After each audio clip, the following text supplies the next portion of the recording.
Chapter 1. Abandoned, take these things and get lost. A small cloth bag fell to the ground in front of Gu Yundong. The mouth of the bag opened, revealing approximately 10 shriveled potatoes. Gu Yundong leaned against a large rock behind her. Her face was sallow and her body was weak. She looked up and saw a woman's somewhat mean face. She finally understood her current situation. She had transmigrated from the zombie-infested apocalypse to Jin Kingdom and transmigrated into the body of a 13-year-old farm girl with the same name as her. She had a father, a mother, a younger sister, and a younger brother. In the 17th year of Hongqing, Yongning Prefecture had no crops because of a drought. The commoners were struggling to survive, and large groups of refugees began to migrate to the nearby prefectures to seek survival. As for her entire family, they were on the way to escape, and they had already left Yongning Prefecture for more than half a month. The person in front of her who threw the potatoes at her with a charitable expression was the original host's step-grandmother, Mrs. Zhao. Beside her stood more than 10 people from second uncle and third uncle's families. All of them had cold gazes while looking at their refugee family of 4. Gu Yundong did not have any strength in her body. This was because she had been hungry for too long.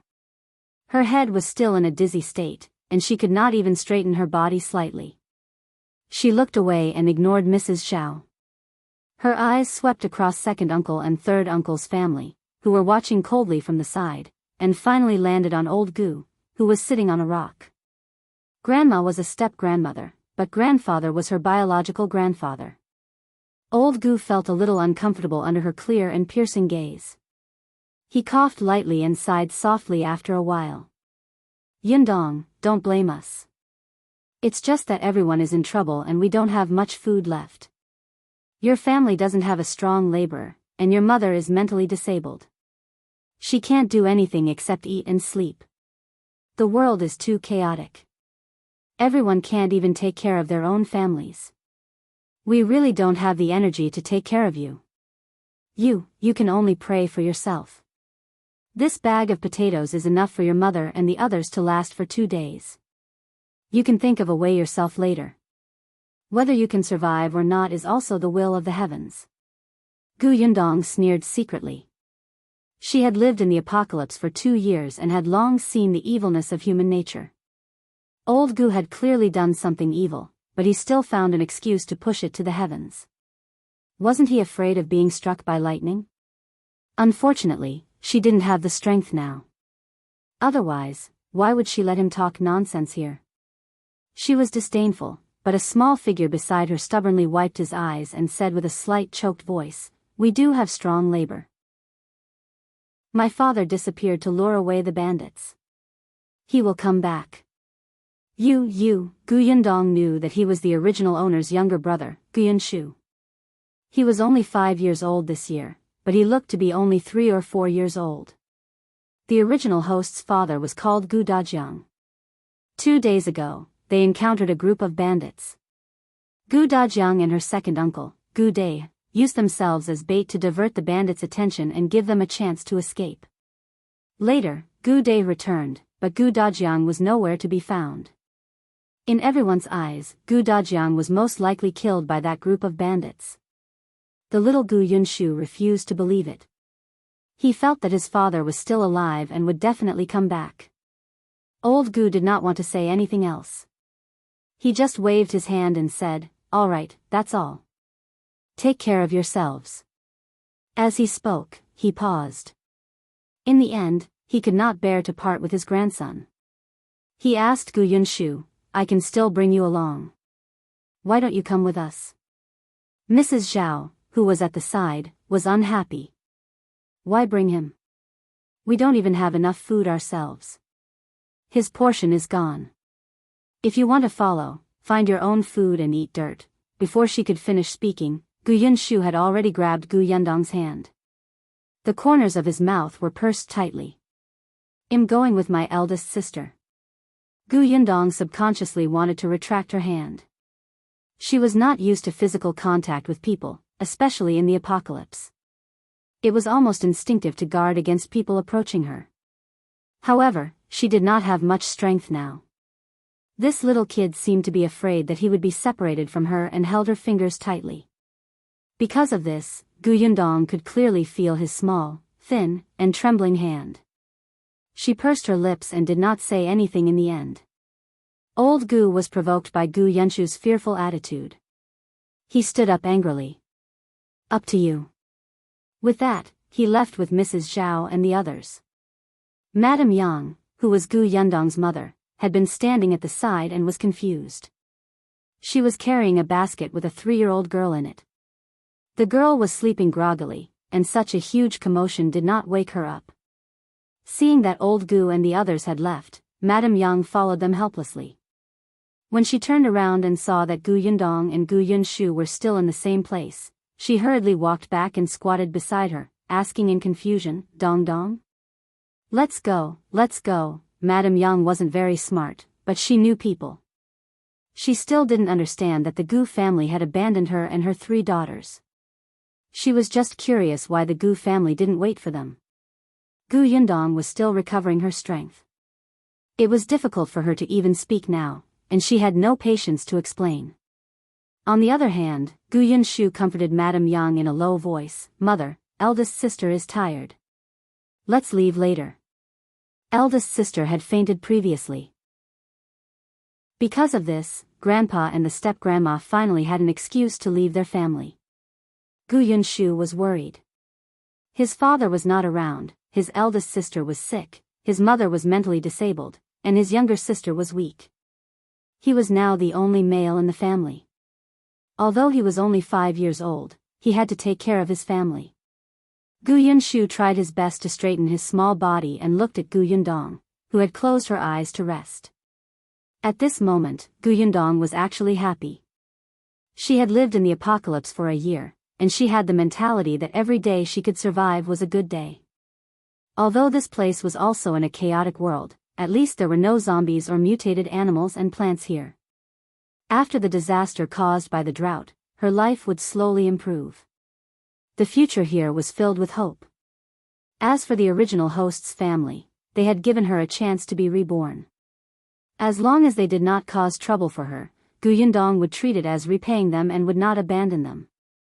Just as she was thinking about it, she suddenly heard hurried footsteps.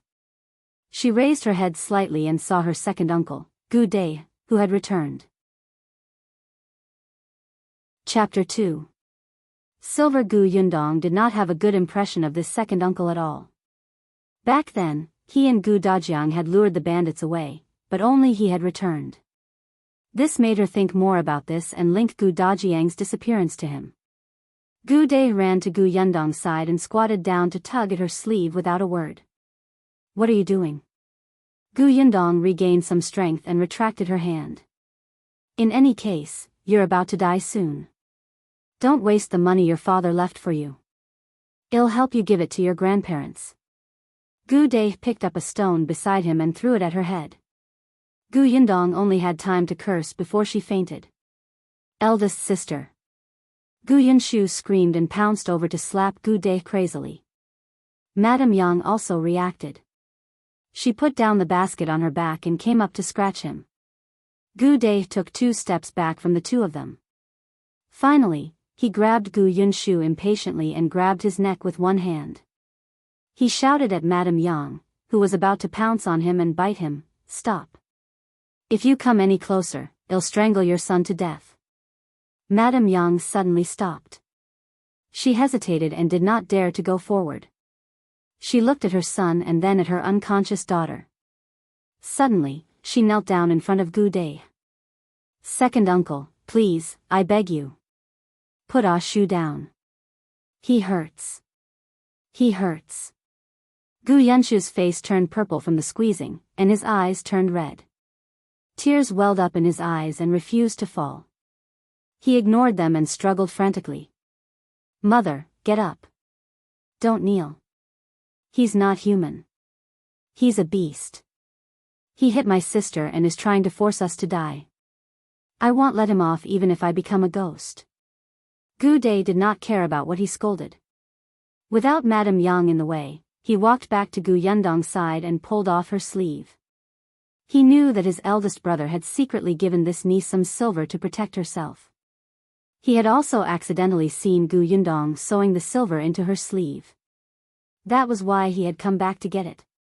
In any case, in this world, their family would definitely not live for more than a few days. Instead of letting this silver be buried with them, it was better for him to take it. Gu Dai had no qualms about it. He rolled up his sleeves and saw a tail of silver. His big brother was really scheming. He actually hid so much money secretly. After receiving the silver, Gu Dai threw Gu Yunshu away. Madame Yang quickly went forward to catch him to prevent him head from hitting the stone. Ah Shu, mother is here. It doesn't hurt. Gu Yunshu almost couldn't breathe. After regaining his freedom, he finally began to pant heavily. Gu Dai stood up and glanced at them with a smug smile. Don't blame me. It was your grandparents who decided to chase you away. I'm a junior, so I can only listen to them. After saying that, he snorted and strode in the direction of old Gu and the others. Old Gu had seen his second son leave. Now that he saw him return, he frowned slightly and asked, "Where did you go?" Gu Dai did not hide it from him. That girl still had money hidden on her. I brought it to father and mother. Old Gu stopped in his tracks. They only have so little food. Why did you still go? Why can't we go? Before he could finish speaking, Madame Zhao couldn't help but scold. I told you that your eldest son is dishonest.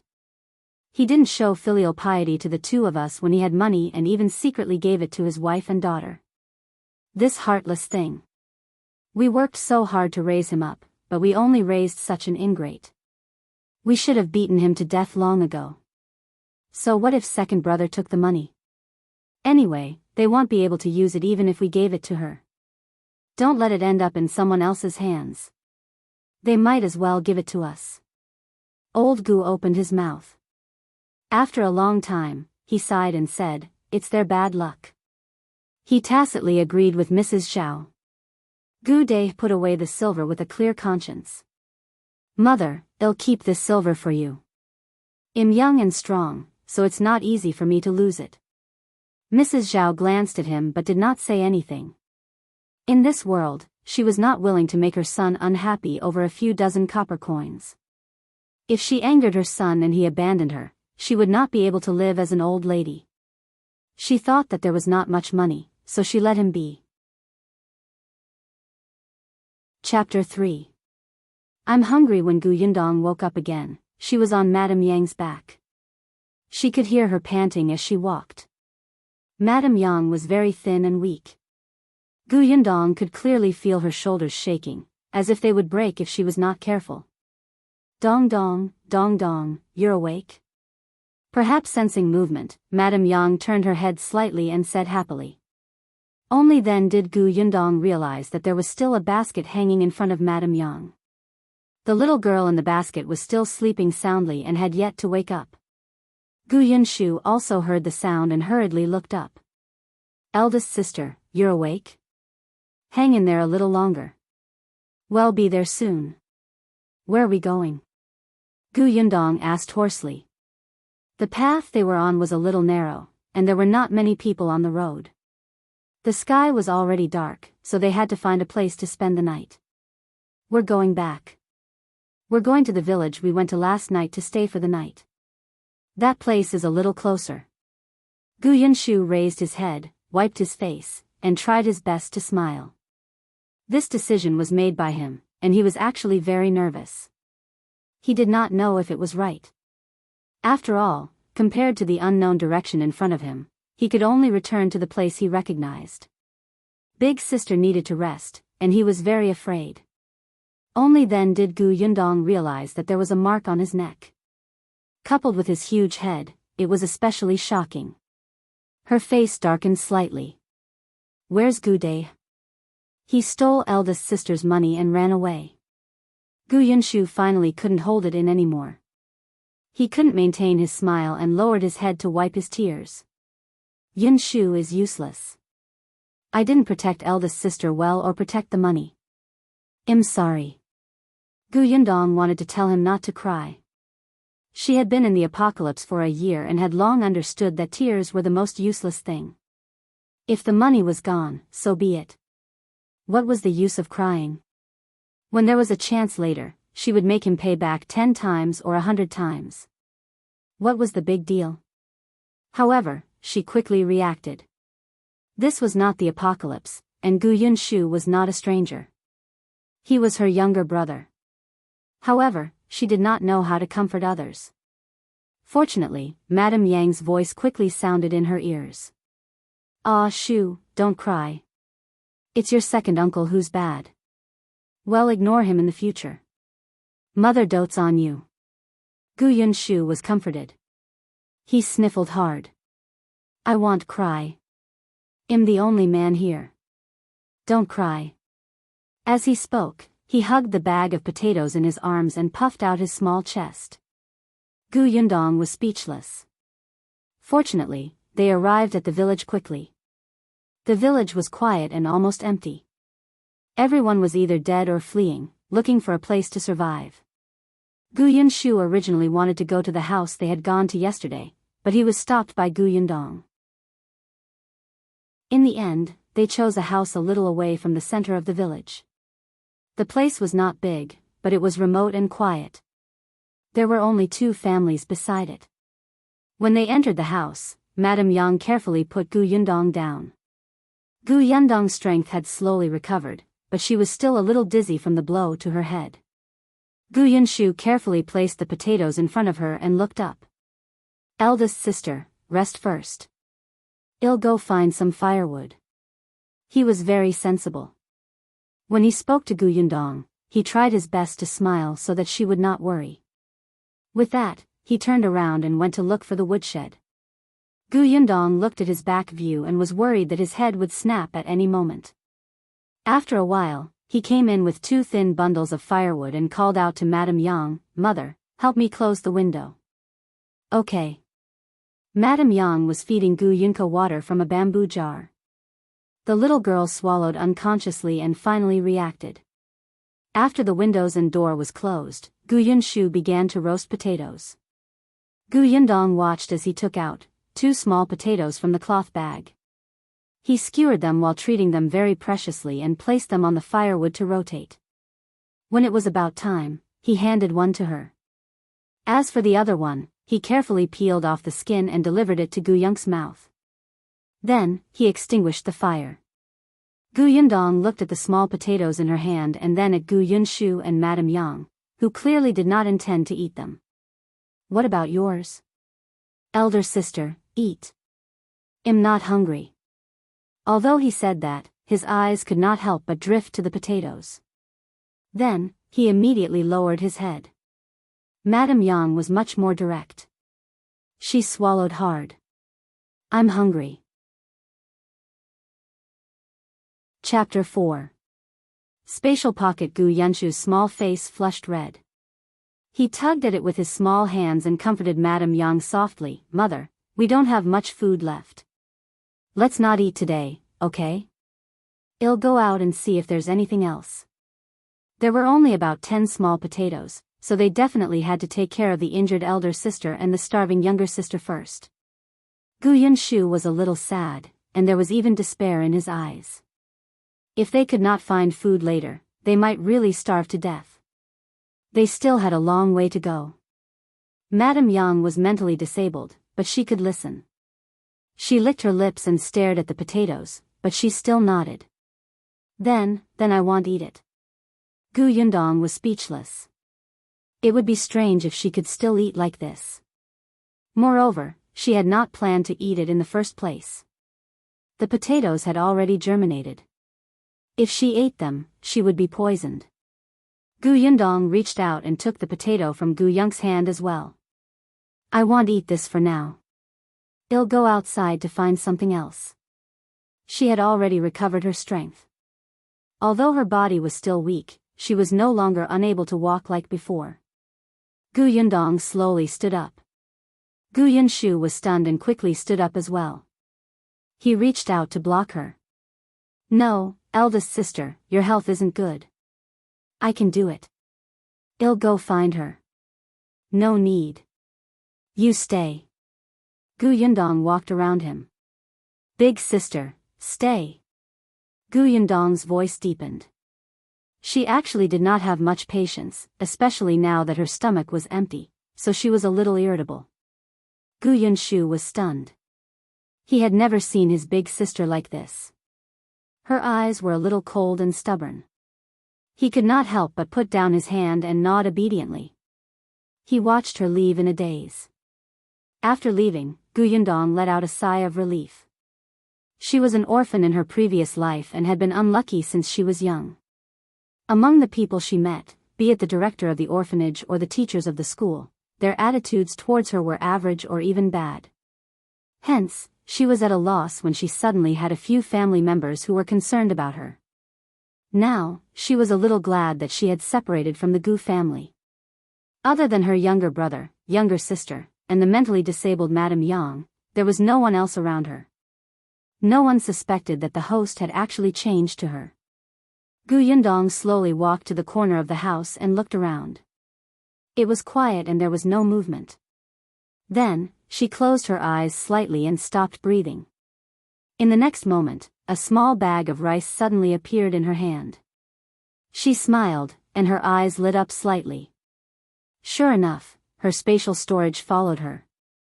The supplies in her storage also followed her.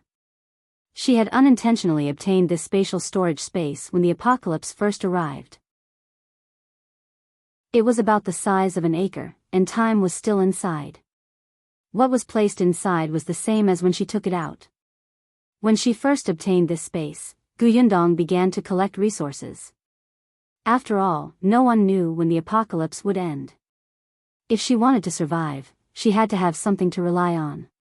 She had a lot of things in her spatial storage now. She did not lack rice, flour, or mineral water. With these things, what was there to be afraid of on the way to escape from the drought? Previously, when Gu Dai hit her head with a stone, she almost reflexively wanted to go to the spatial storage to take out her dagger to counterattack. At that time, she realized that her storage space was still there. However, she had paused for a moment because of this. In just a short while, she was knocked out by Gu Dai. She would definitely take revenge when she had the chance. Gu Yundong took out water and alcohol from her spatial storage and disinfected the wound on her head. Fortunately, Gu Dai was not very strong. The main reason why she fainted was because she was hungry, and her injuries were not serious. Then, she squatted down and took out the small cloth bag she had brought out just now. She quietly poured the rice in. After some thought, she took out 2 packets of pickled vegetables and put them in bamboo tubes. Only then did she heave a sigh of relief and walk back into the house. Chapter 5. White rice. As soon as she entered the courtyard, Gu Yundong heard a puzzled voice coming from the room.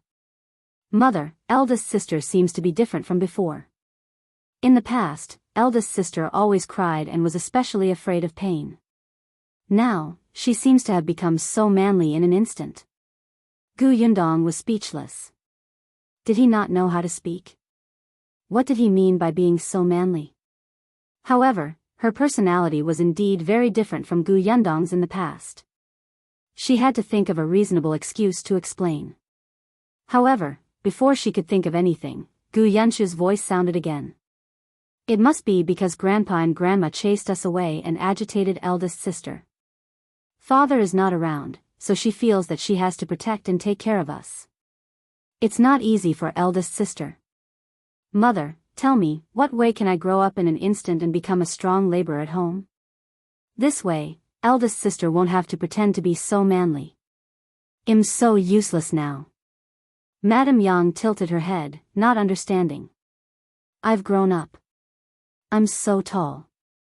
Gu Yundong had mixed feelings. This little thing was still young, but he was very capable of worrying. However, from his voice, she could tell that there was nothing wrong with his voice.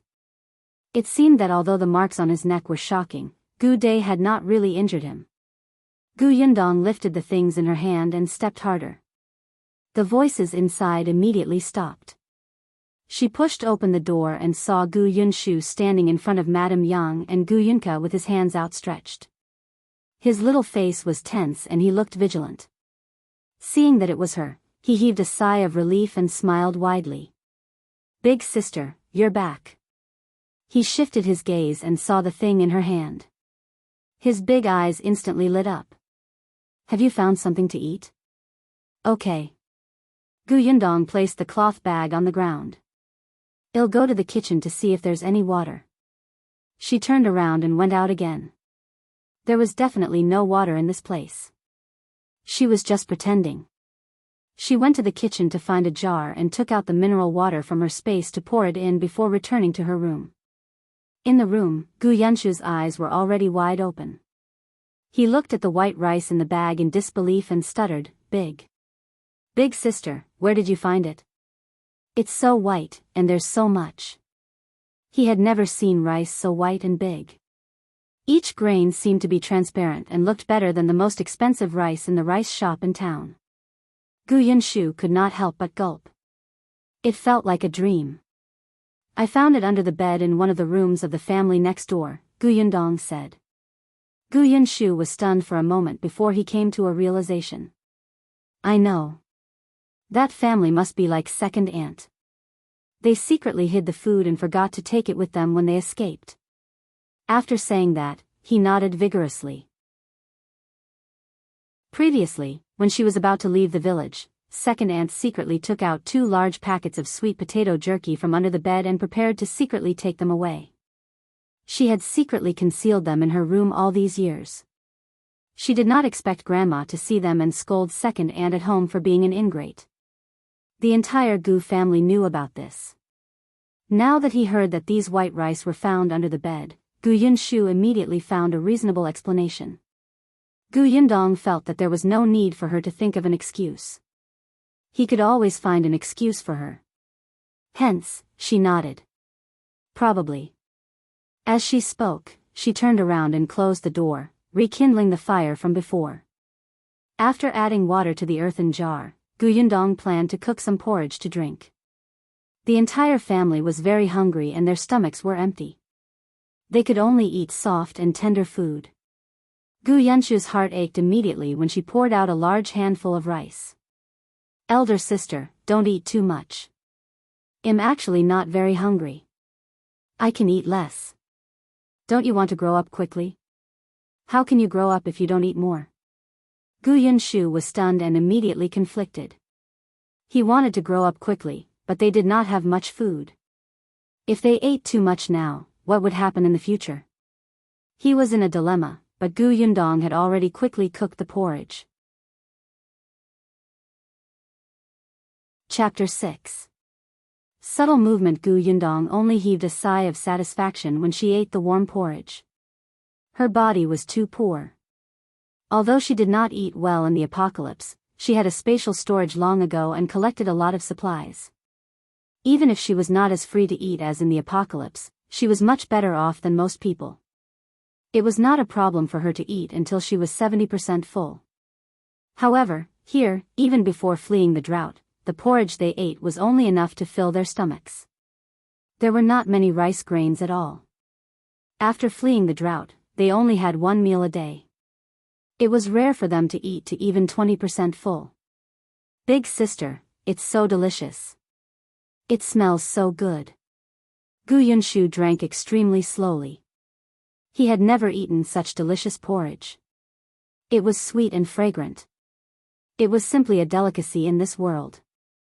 His expression was too intoxicated. His little mouth was pouting, and he could not bear to swallow it. Madame Yang eagerly took 2 sips before carefully feeding Gu Yunka. The little girl did not have much strength.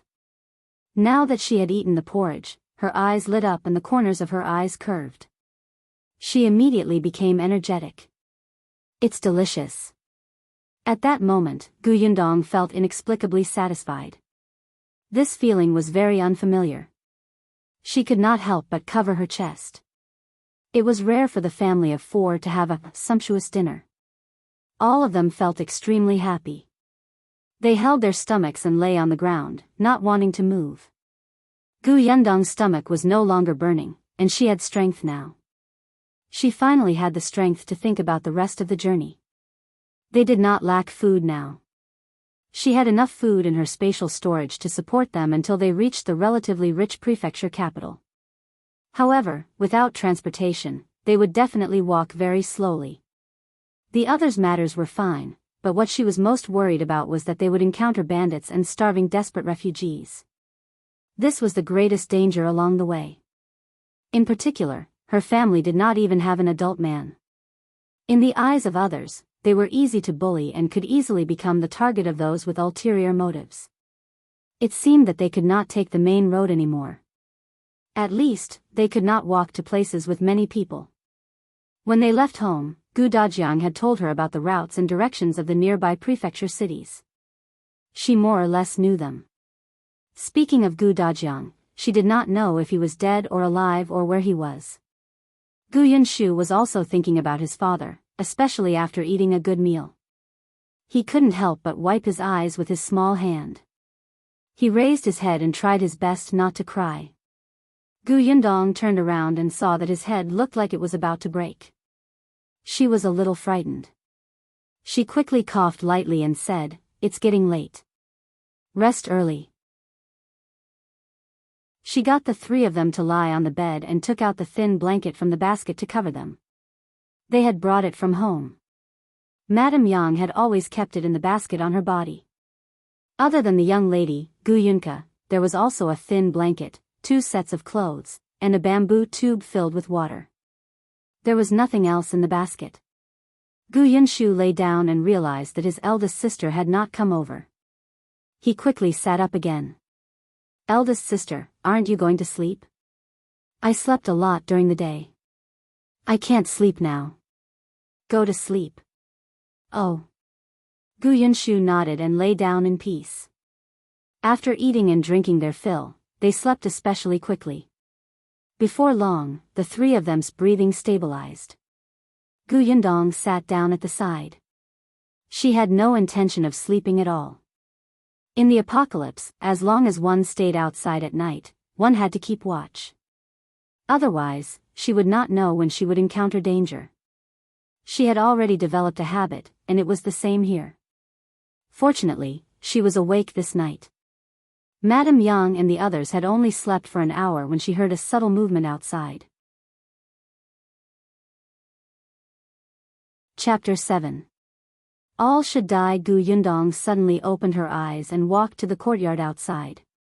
The wall of the courtyard was not very tall. There was a sauce jar under the corner of the wall and a wooden board covering it. Gu Yundong slowly stepped on it, revealing half of her head to look out of the wall. She saw 2 tall men standing under the moonlight. One of them lowered his voice and said, "Keep your voice down. Don't wake them up." Another person rubbed his leg. "How would I know that there was a stone here? Didn't I accidentally trip?" Gu Yundong narrowed his eyes slightly. She had placed this stone before. Other than this stone, there was also a wooden bolt lying horizontally on the door. Fortunately, she had placed something. Otherwise, she would not have heard the commotion so quickly. What were these 2 trying to do so sneakily? As she was thinking, the 2 men turned slightly to reveal their faces. Gu Yundong's expression suddenly changed. She had inherited the original host's memories. In her memory, she had just seen these 2 faces in the morning. At that time, they had not been separated from the Gu family. When Gu Dai was walking, he accidentally bumped into one of them. At that time, their fierce gazes were like wolves looking at their prey. Just one look was enough to make people tremble in fear. Gu Dai was scared and apologized profusely. The 2 of them kicked Gu Dai viciously before leaving. However, before leaving, Gu Yundong could clearly see the malicious look in their eyes. So, why were they here at this moment? "All right, be careful. Don't be so clumsy." The voices of the 2 people at the corner of the wall sounded again. I know. Hurry up. When I think of those 2 fair and tender kids, I'm already drooling. We're quite lucky. One of them happens to be unconscious. As long as we deal with the other one, those 2 kids will be ours. You only know how to eat. I say, you were here spying on them earlier, right? Is it this place? The two of them walked forward as they spoke. Gu Yundong's expression changed drastically. Her hands and feet were cold, and she almost fell from the sauce jar uncontrollably. In just 2 sentences, there was a lot of information. In this chaotic world, there were naturally people who even ate their children. Gu Yundong had also stayed in the apocalypse for a year. She had even seen such people with her own eyes. No wonder their eyes were red and filled with malice. There was also a stench of decay on their bodies. So that was how it was. These 2 people were clearly addicted to eating human flesh. Gu Yundong's eyes gradually turned cold and cruel. There was even a hint of bloodlust. In her opinion, no matter what environment a human was in, they had to at least have the most basic morals. Otherwise, they would be worse than a beast who lived on instinct.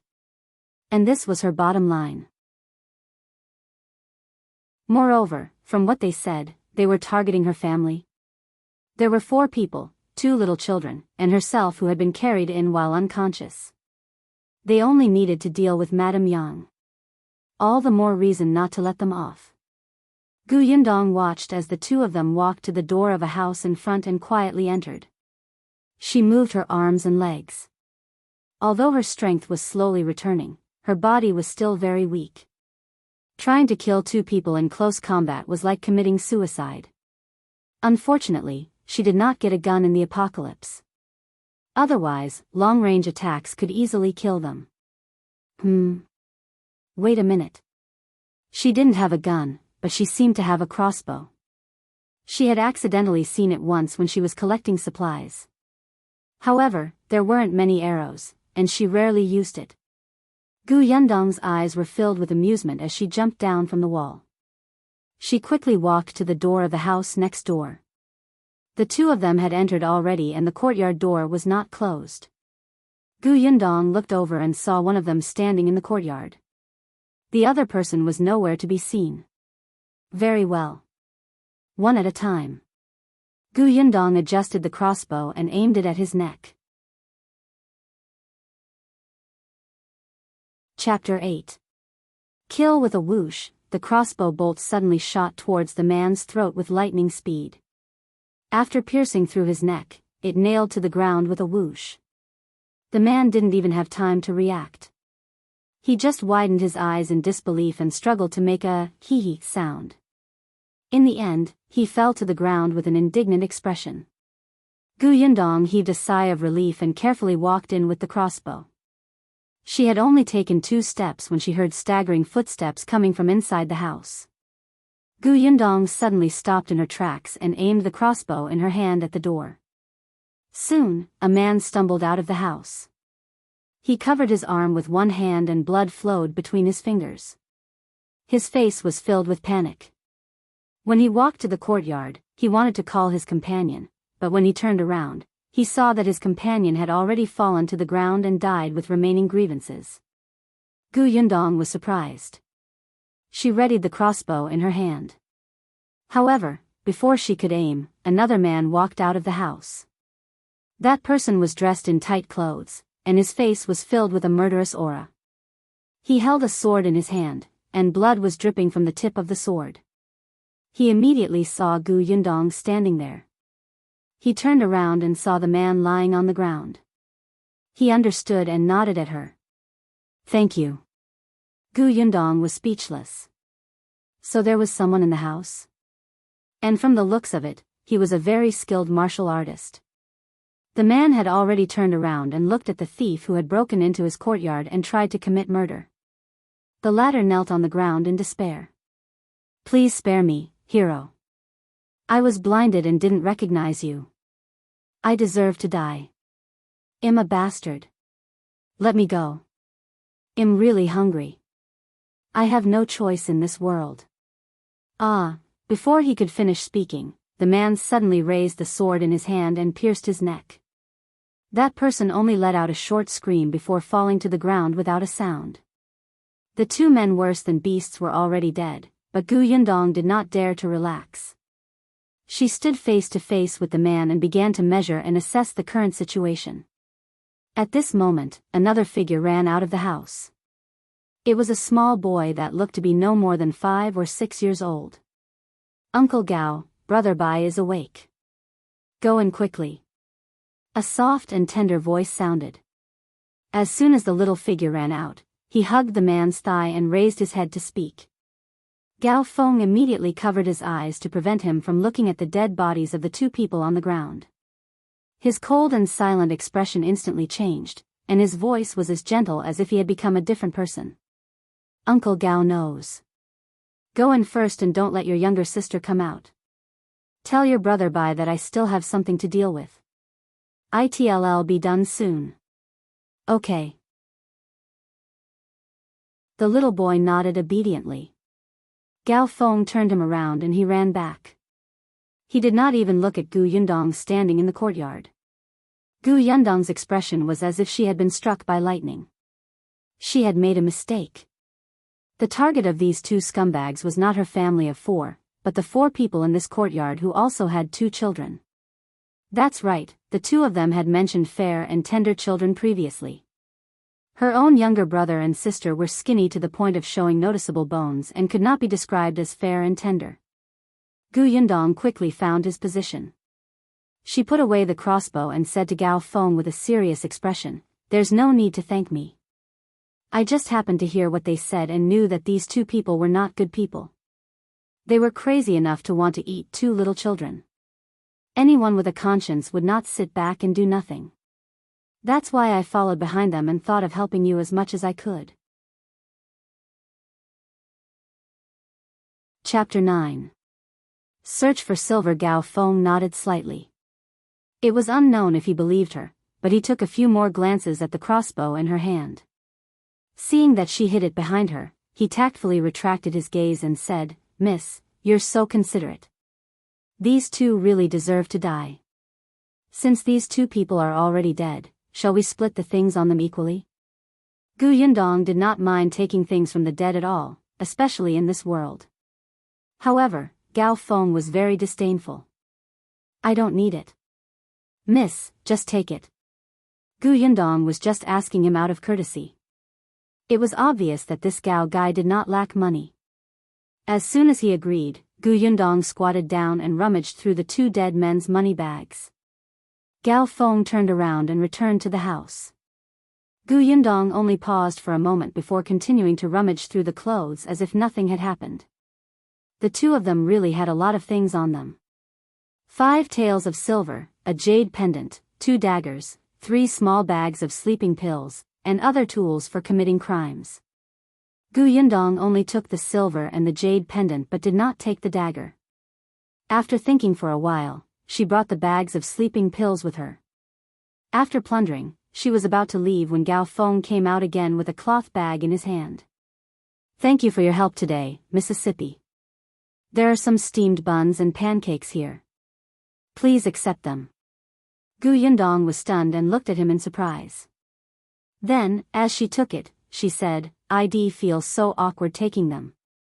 Actually, even if I didn't come, Big Brother's skills would be more than enough to deal with them." The corners of Gao Feng's mouth twitched. If you weren't so agile in taking these things, these words would be more convincing. "Help me close the courtyard door when you go out." "All right." Gu Yundong took the things and turned to leave. She did not ask how the other party would deal with the 2 corpses, nor did she ask for their names. They had just met by chance on the way to escape, and they would not have the chance to meet again in the future. Gu Yundong returned to her courtyard. The steamed buns and pancakes in her hand were already cold. She could eat them tomorrow if they were heated up again. She could add more food for everyone. The 3 people on were still sleeping in front of the fireplace, but they were curled up into a ball together. Gu Yundong frowned. It was now the time when the temperature difference between day and night was huge. It was very hot in the day, but at night, the temperature suddenly dropped by more than 10 degrees. They only had a thin blanket, so short that it could not even cover Madame Yang's feet. Even if they pressed all their clothes on top, it was still very cold. It was no wonder that they were shivering in their sleep. She subconsciously wanted to take out the blanket from her spatial storage, but on second thought, there was someone next door. It was better to be careful. Therefore, she simply took firewood and lit it at the side. Although the home's original family no longer had any food, there was a lot of dry firewood piled by the wall of the courtyard, which was convenient for her. As soon as the fire started, the temperature in the room instantly rose. Only then did the three of them, who had been curled up in a ball together by the fireplace, feel a little more comfortable. Their brows relaxed, and they slept especially peacefully. Gu Yundong sat at the side, but her ears were perked up. She did not expect to hear movement outside the door after only an hour. She stood up with a swish and walked out of the house. She stood again on the sauce jar and looked outside. She saw a carriage coming from the door. Gao Feng, who was in the courtyard next door, was carrying a young man into the carriage. Sensing her gaze, Gao Feng raised his head and nodded at her. "We made noise and bothered you. Are you guys leaving?" "Yes." After Gao Feng finished speaking, he also crawled into the carriage. With a shake of the reins, the carriage rumbled further and further away under the moonlight. Gu Yundong only came down from the sauce jar when she could not even see his shadow. She entered the house and sat for another 15 minutes before walking to the fireplace and carrying out the little girl sleeping in the middle, Gu Yunka. Chapter 10. The milk is delicious. The little girl's bones were soft, as if they would break if she exerted a little force. Gu Yundong did not dare to use too much strength. She hugged her exceptionally carefully. Little sister, wake up." She carried her a little further away from the fireplace before gently shaking her to wake her up. The little girl opened her eyes and looked at her in confusion. "Big sister? Come, open your mouth and drink this." "Oh." Gu Yunka did not even ask anything. She did not even see what was handed to her. She trusted her and obediently opened her small mouth and drank it. After taking a few sips, she suddenly froze. "It's sweet? Drink more if you like." Gu Yundong was holding milk from her spatial storage. She had placed it on the fire to warm it up before feeding it to Gu Yunka. The little girl was too thin and weak. She was clearly 3 years old, but currently, she could not even walk steadily. Most of her day was spent sleeping. Gu Yunka was different from Gu Yunshu. No matter what, the latter was a boy and still held a slight position in old Gus' heart. He naturally ate more than Gu Yun, so he was considered to have the best physical fitness among the four of them. Gu Yundong had no experience in taking care of young children, but there was milk in the spatial storage. This was the most suitable thing to nourish her at the moment. After drinking more than half a bowl of milk, Gu Yun could not help but burp. "It's delicious." Gu Yundong put down the bowl. When she saw her narrowing her eyes and looking like she was enjoying herself, she could not help but soften. Her tone became much gentler. "Go back to sleep." Gu Yundong placed the little fellow in the middle and tucked her in. Then, she sat back by the fire. The little girl was not fully awake to begin with. In just a moment, she fell asleep again. The entire house was silent. Gu Yundong could not help but look up at the wooden beam above her head. She suddenly enjoyed this environment. It was really quiet. She no longer heard the zombies' cries, nor did she need to be tense at all times and need to fight for her life. She even had family by her side. This was something she did not even dare to think about in her previous life. It felt like a dream. Dong dong, Madame Yang suddenly woke up. "You're awake?" Gu Yundong suddenly came back to her senses and realized that a long time had passed. "Yes, I have to get up early." It was only 4 a.m. The sky was not even bright yet. However, Madame Yang had already developed a biological clock. When she was at home, she had to get up this early to cook food, feed the pigs, and to clean the courtyard. Later on the way to escape, because her brain was not very good, no one arranged for her to keep watch at night. Although she had to travel overnight sometimes, Madame Yang's waking time did not change much. Gu Yundong stood up and stretched her limbs. She took a bag from the side and handed it to her. "This is for you." Madame Yang looked down at the bag and her eyes lit up. Pancakes and steamed buns? Shoo. Gu Yundong looked at the two children who were still sleeping. Madame Yang immediately covered her mouth and shook her head vigorously. She actually looked a little cute. The corners of Gu Yundong's mouth twitched. Eat something to fill your stomach first. Put the rest over the fire and roast it. When they wake up, give it to them. I'm going to sleep for a while. If there's any sound outside or if someone comes, remember to wake me up, understand? Madame Yang was already awake, so she could let her be the guard. She had to take the opportunity to sleep for a few hours, or her body would not be able to take it. I do. Madame Yang agreed seriously. Only then did Gu Yundong lie down and sleep. After an unknown period of time, she woke up from the heat. Just as she narrowed her eyes, she heard Gu Yung's tender voice. It's true. I drank it last night. It was sweet and delicious. Chapter 11. Arriving at Qingan Prefecture as she spoke, Gu Yunka licked her lips as if she was reminiscing. Then, she swallowed her saliva. Gu Yundong did not expect her to remember. At that time, Gu Yunka was in a sleepy daze and Gu Yundong thought that she did not have much of an impression. She had to think of an excuse to fool the little girl. However, before she could speak, the little girl said obediently, Brother, then what delicious food did you dream of last night? I didn't dream of anything. Little sister, when you dream of that sweet sugar water again tonight, can you share it with me? I want to go to your dream too. Gu Yunshu looked serious as he held her small hand and begged sincerely. Gu Yunka nodded hurriedly. All right, let's drink together. Madame Yang wiped her saliva. I want to drink it too. Yes, bring mother and eldest sister. Drink it all. It's really delicious. The little girl's eyes were curved into crescents. Perhaps it was because she had eaten better these 2 meals, but she was much more energetic than yesterday. It would be even better if I dreamed of meat. Gu Yundong, you really dare to think about it. She rubbed her temples and sat up. Gu Yunshu, who had heard the commotion, immediately walked over. Big sister, you're awake? What time is it? 9 a.m. Gu Yundong was a little surprised. It was actually past 9 o'clock. No wonder she felt hot under the thin blanket. Sister, why do we have pancakes and steamed buns?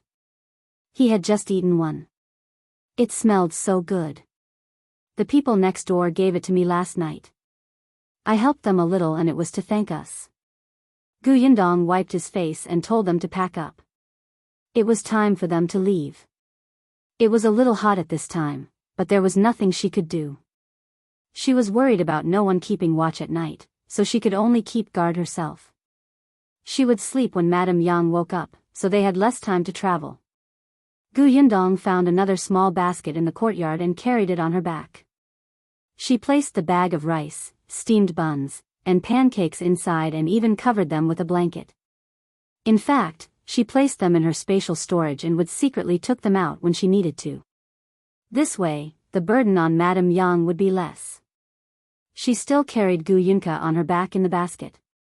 In fact, according to Gu Yundong's knowledge, Gu Yunshu was young and his bones had not grown well, and he was not suitable to walk for a long time. After a few days, when she recovered her strength, she could carry her younger sister. Her younger brother could be carried by Madame Yang for a while. The family of 4 set off again. Perhaps because they had something in their stomachs, their faces were no longer as gray as yesterday. Especially Gu Yunshu, the despair that seemed to be about to make him collapse yesterday could no longer be found. They walked very slowly and rested most of the time. They were not afraid with food in their hands. Gu Yundong focused on finding places with few people. It was too easy for the 4 of them to be targeted. But even so, the people they met looked at them with greed. Gu Yundong held a dagger in her hand. The dagger was deliberately smeared with blood. Whoever dared to approach her, she would smile bloodthirstily and ferociously at that person, scaring many tall and burly people into fleeing. There were also some who were not afraid of death. Gu Yundong did not show any mercy. After walking for a few days, they were safe and did not get robbed. Sometimes, they would stay in the wilderness. At times like this, Gu Yundong would be exceptionally cautious. After a few times, Gu Yunshu realized that his eldest sister kept watch every night and did not dare to sleep. His heart ached and he felt terrible, so he insisted on switching places with her. Gu Yundong rejected him firmly and coldly. She was worried about letting such a young child guard the night. A child's sleepiness was not something he could control by himself. He would fall asleep quickly if he got sleepy. She would rather set off later and travel slower than take this risk. She only had one life. After traveling slowly for another month, they finally arrived at Qingan Prefecture. Chapter 12.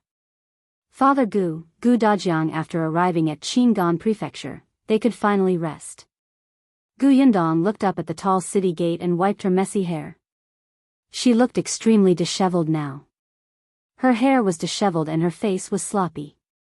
If one did not look carefully, they would not be able to tell if she was a man or a woman. However, it was also because of this that she could hide her completely different healthy expression from others who were all pale and skinny from starvation. Eldest sister, will father be inside? Gu Yunshu stood beside her and held her hand as he asked softly. Gu Yundong was getting more and more used to their touch. She did not feel like his soft little hand would break like before.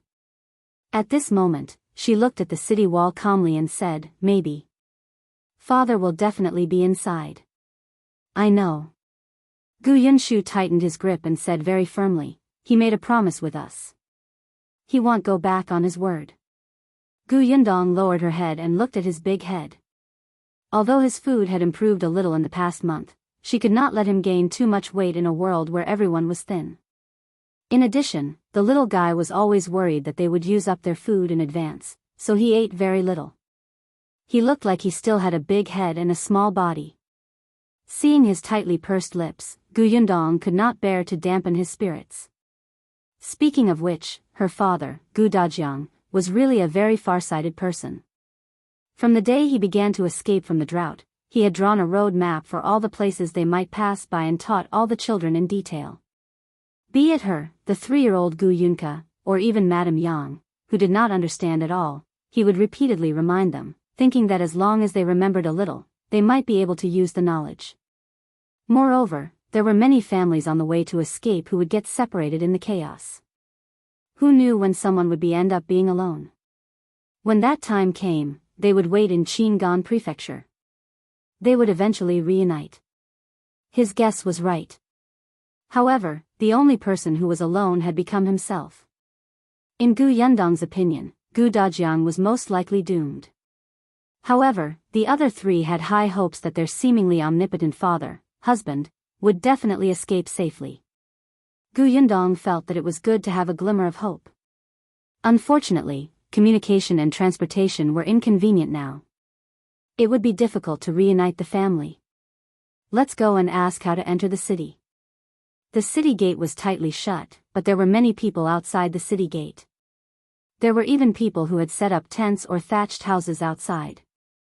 But with just one look, all their faces were pale and their bodies swayed weakly. Gu Yundong held her younger brother's hand while Madame Yang followed behind them with Gu Yunka on her back. The four of them took a few steps forward and finally stopped in front of an old man who looked a little old and kind. The old man's hands trembled as he sat on the ground and sighed as he looked in the direction of the city gate. Sir, I want to ask when the city gate will open and how I can enter the city. The old man turned to look at her and then at the people around her. A trace of surprise flashed in his turbid eyes. Then, he shook his head and sighed. Entering what city? No one is allowed to enter the city at all. The good people in the city came out to give porridge a few days ago. Yesterday, they stopped. The city gate has never opened again. You want to enter the city? He waved his hand.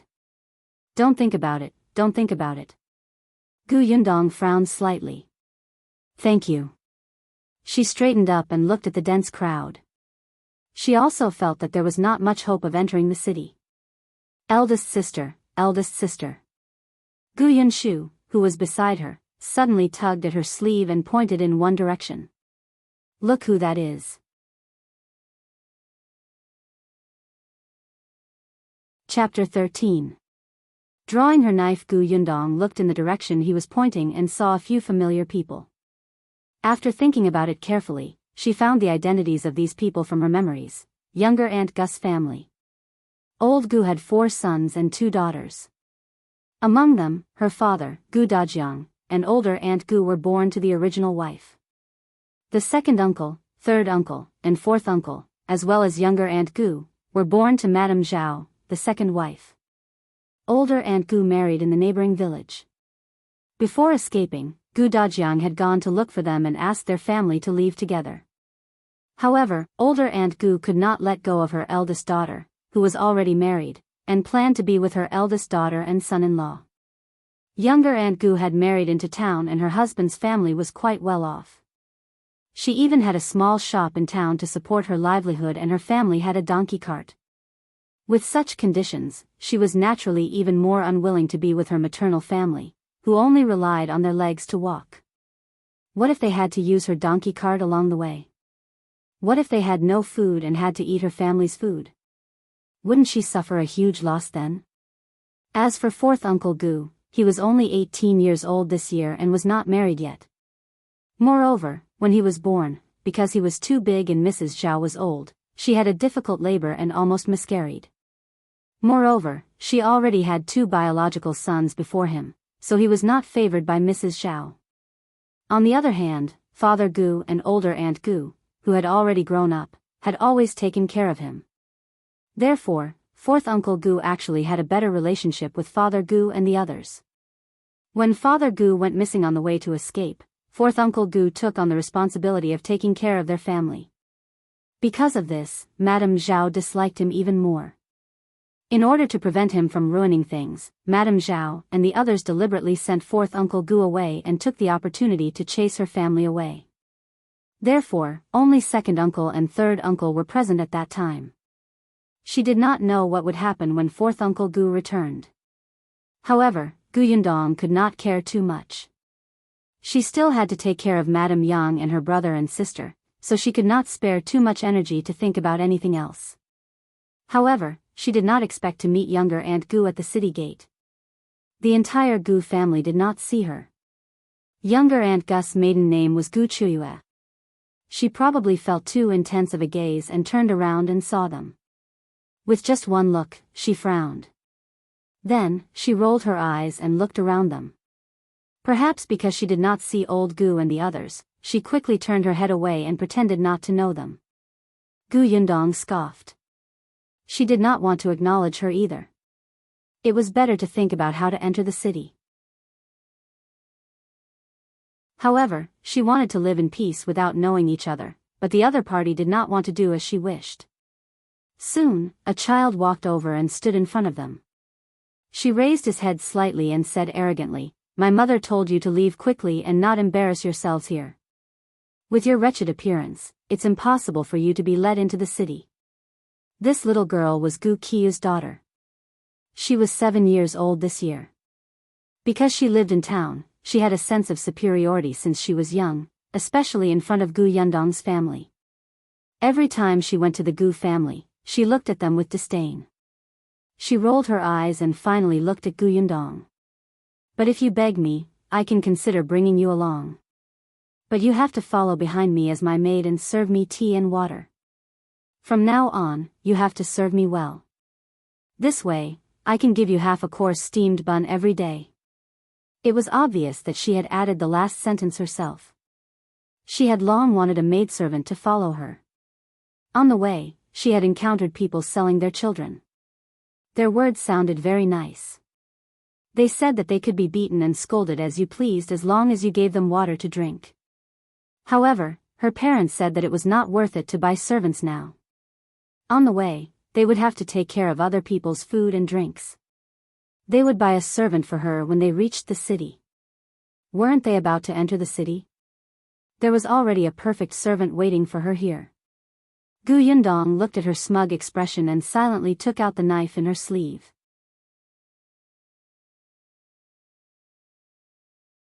Chapter 14. Yundong teaches her brother, "Come, repeat what you said just now." "I didn't hear you clearly."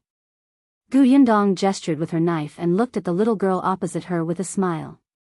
The latter looked at the knife in horror and her face turned pale. She could not help but swallow her saliva. What do you want to do?" "I'm not trying to do anything." "Don't be nervous. Be good and say what you said just now. Don't be afraid." "I won't cut you." Before she could finish speaking, the other party was so frightened that she took 2 steps back. She lost her balance and fell to the ground. However, Gu Yundong took a step towards her. The knife's light approached her like a ferocious ghost. The little girl immediately screamed and cried. She stood up in a hurry and ran away while crying. Gu Yundong shook her head.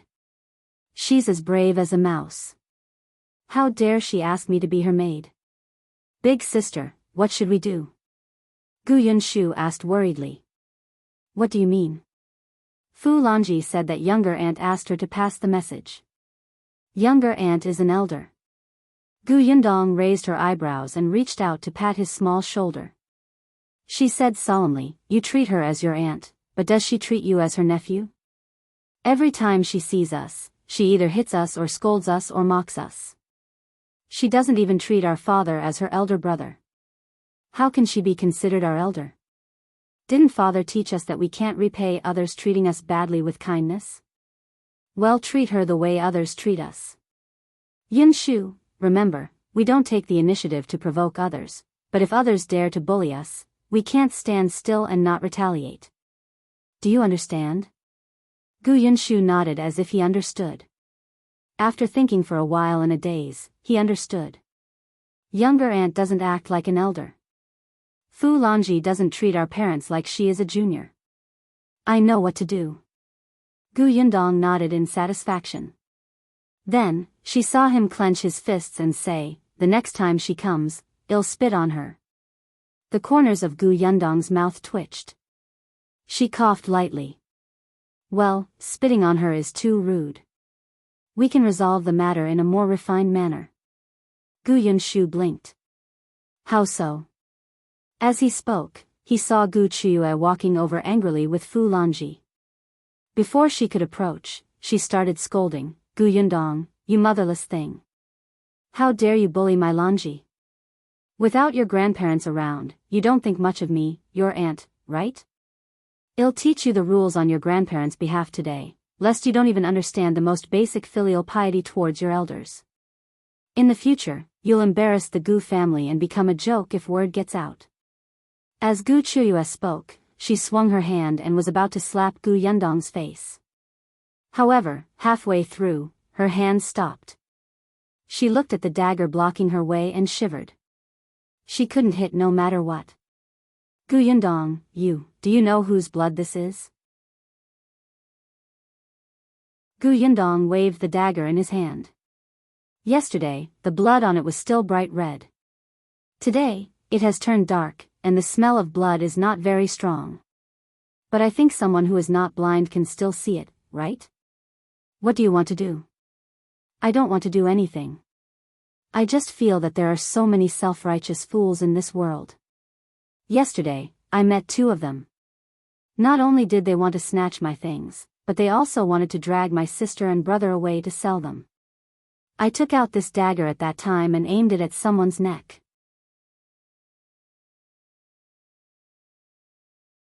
Chapter 15. Younger aunt is nothing, Gu Chuyue screamed and looked at Gu Yundong as if she did not know her. She took a deep breath. You're crazy. I'm your aunt. In this world, even one's own son can't compare to half a bag of food. Younger aunt, you're nothing. Gu Yundong said coldly and approached her step by step. The dagger was also getting closer. Gu Chuyue could smell the blood on the dagger. She hurriedly took a few steps back and tightened her grip on her daughter's hand. Her heart was beating rapidly. This is the city gate. Everyone is watching. If you commit murder, you won't be able to escape. Let me tell you, as long as you apologize to Lanji and apologize properly, as long as Lanji forgives you, today's matter will be over. Gu Yundong looked around. There were indeed many people looking at them, but their eyes were numb as they watched the farce without moving. She felt that Gu Chuyue was too naive. Then do you want to try? Or, ask Fu Lanji if she dares to make me apologize. Fu Lanji met her cold gaze and immediately shook her head like a rattle drum. Gu Chuyue was furious. She wanted to go forward and give Gu Yundong a few vicious slaps. However, she did not dare to. Gu Yundong's gaze was too terrifying. In the end, she could not help but shout fiercely, I won't argue with you. If you don't take your elders seriously, I won't care if you live or die in the future. When the time comes, don't beg me if you want to enter the city. Lunatic, you're just like your mother. Lanji, let's go. The two of them came in a hurry but stumbled back. After walking far away, Gu Chuyue cursed, little b asterisk tch, just you wait. Do you really think I can't deal with you? I'll see how long you can protect yourself with 3 burdens by your side. You better not let me find any opportunities. When the time comes, I'll teach you a lesson. I don't believe that you can come here safely by yourself. I don't know how many men you've slept with already, little whore. Fu Lanji finally stopped crying. Mother, why aren't they with Grandpa and the others? They must have been chased out. Gu Chuyue sneered.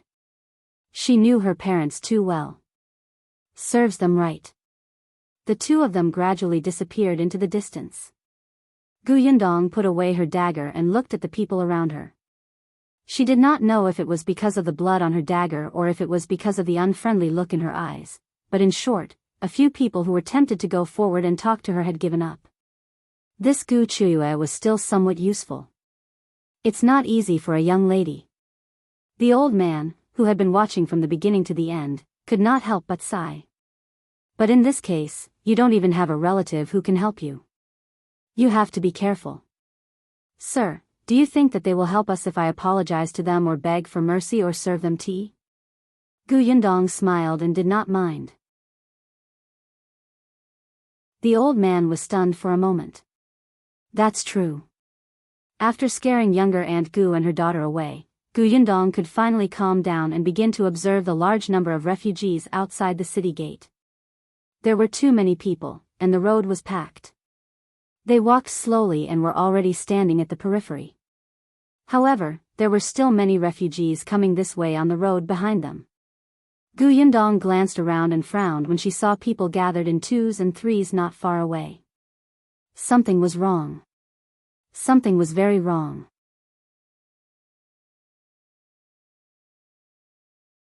Chapter 16. Chaos will happen. Gu Yunshu grabbed her hand. Eldest sister, has father already entered the city? I'm not too sure. I'll ask around first. Gu Yundong found a plot of land at the side and brought them to sit down and rest. When the fatigue passed, she began to ask about Father Gus' whereabouts. She did not dare to leave Madame Yang and the others alone, so she simply brought them along. There were too many people at the city gate. It was not easy to find one person. In particular, many people looked at them as if they were about to pounce on them and tear them apart at any moment. Gu Yundong did not dare to relax at all. She kept holding the dagger in her hand. However, after walking through more than half of the refugee area, there was no gain at all. Not to mention Father Gu, even old Gu and the others seemed to have disappeared. Gu Yunka, who was hanging in the basket in front of Madame Yang, was already so hungry that her stomach was rumbling. After holding it in for a long time, she finally couldn't help but poke out half of her head. Big sister, I'm hungry. Before Gu Yundong could speak, Gu Yunshu had already comforted her. Little sister, we don't have anything to eat, so we have to find father quickly. Perhaps he has something to eat. Really? Gu Yunka swallowed, and her eyes lit up slightly. Gu Yunshu nodded heavily. Yes, so can you bear with it? Their conversation was neither loud nor soft, and the people nearby could hear it. Gu Yundong raised her eyebrows in surprise. She patted her brother's head and said in a low voice, "Great job." Of course, there was still food, but there were so many pairs of eyes watching. If they took it out, it would be snatched away. She was also very surprised that the little guy would answer like this. Gu Yunshu was still a little nervous. He was afraid that he would say something wrong, and he even lied to his sister. However, he did not expect his eldest sister to praise him. He immediately straightened his chest excitedly. I understand. Along the way, he had been watching how Big Sister dealt with those people with ill intentions. He actually wanted to help Big Sister share the burden, but he was afraid that he would cause trouble if he did something wrong, so he only watched and did not say anything. He had subconsciously replied just now, but he did not expect himself to be right. Gu Yunshu was instantly delighted. He did not feel bitter or tired at all. Next, when Gun Yundong asked about Father Gus' whereabouts, occasionally he would interject with a few questions. Unfortunately, even when it was almost dark, he did not find any useful clues. It was obvious that Father Gu was either in the city or he hadn't arrived yet. The worst outcome would be that he was already dead. Gu Yunshu's happy expression disappeared, and his mood became gloomy. Beside him, Gu Yundong's expression was also much more solemn. As expected, something was wrong. After walking around, she realized that many young and strong men were gathered in twos and threes. Their eyes were shining with a certain determined madness. This phenomenon was very dangerous. The family of four walked back to the resting area. The old man from before asked with concern, "Is there any news?" "Not yet." The old man sighed. "In this world, it's too difficult to find someone. But don't be discouraged. You'll find him eventually." "Okay." Gu Yundong put down Madame Yang's basket. Only then did she have the time to take a sip of water from the bamboo tube. She turned around and handed the bamboo tube to Gu Yunshu. She hesitated for a moment before saying, "Sir, I'm afraid it's not going to be peaceful here." "I know." The old man smiled bitterly. "The city gate is closed, and no one comes out to provide porridge. There are more and more people, and everyone has nothing to eat. We're forced into a corner, and we're about to lose our lives. How can we not be in chaos?" Gu Yundong pursed her lips. She also had a feeling that in the next 2 days, the refugees would think of ways to break into the city gate. At that time, the city would be in chaos.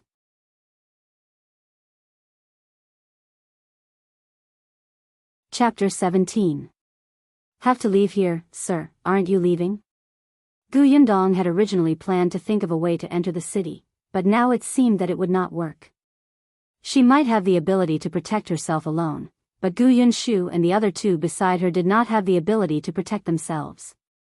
It seemed that she could only wait outside the city gate for 2 days at most.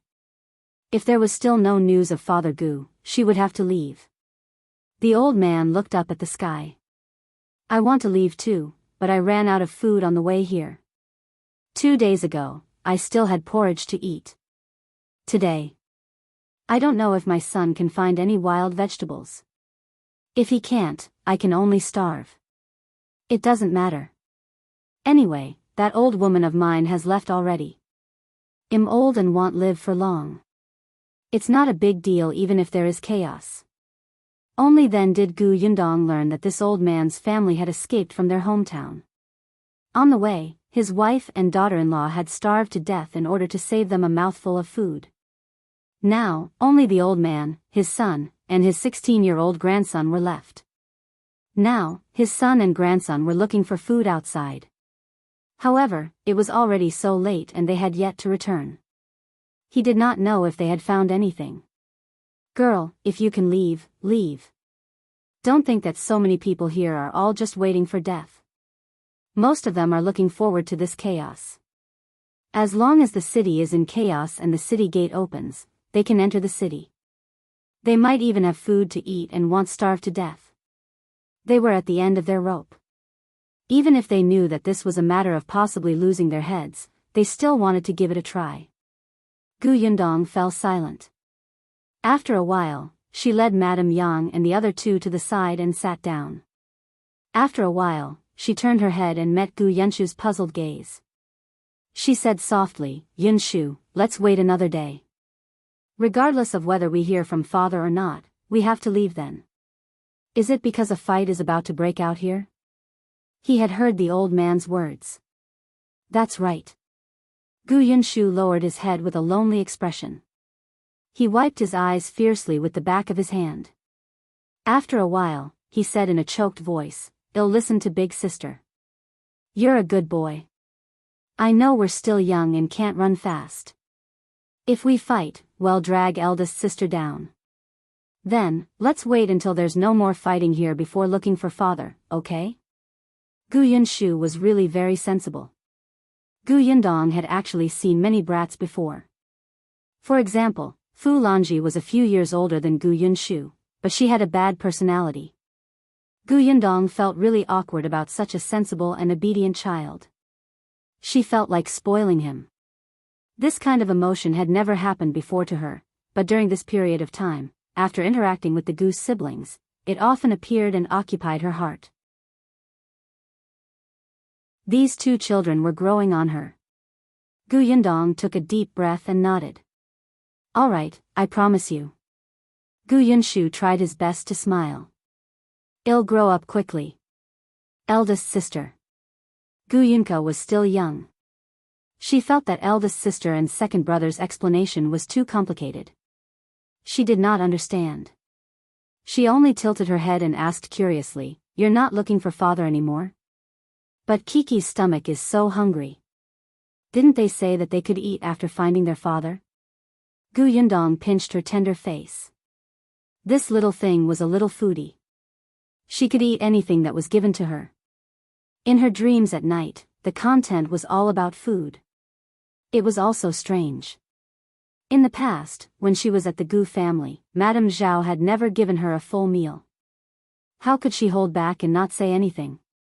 Gu Yundong took another bamboo tube at the side, opened the lid, and brought it to Gu Yunk's mouth. Half of her body blocked others' vision. "If you're hungry, drink some water. Tomorrow, eldest sister will think of a way to find food. Say ah." Although she called it water, it was actually porridge in the bamboo tube. There were not many rice grains, but at least it could fill one's stomach. She added white sugar to the porridge, and the little girl immediately smiled after drinking it.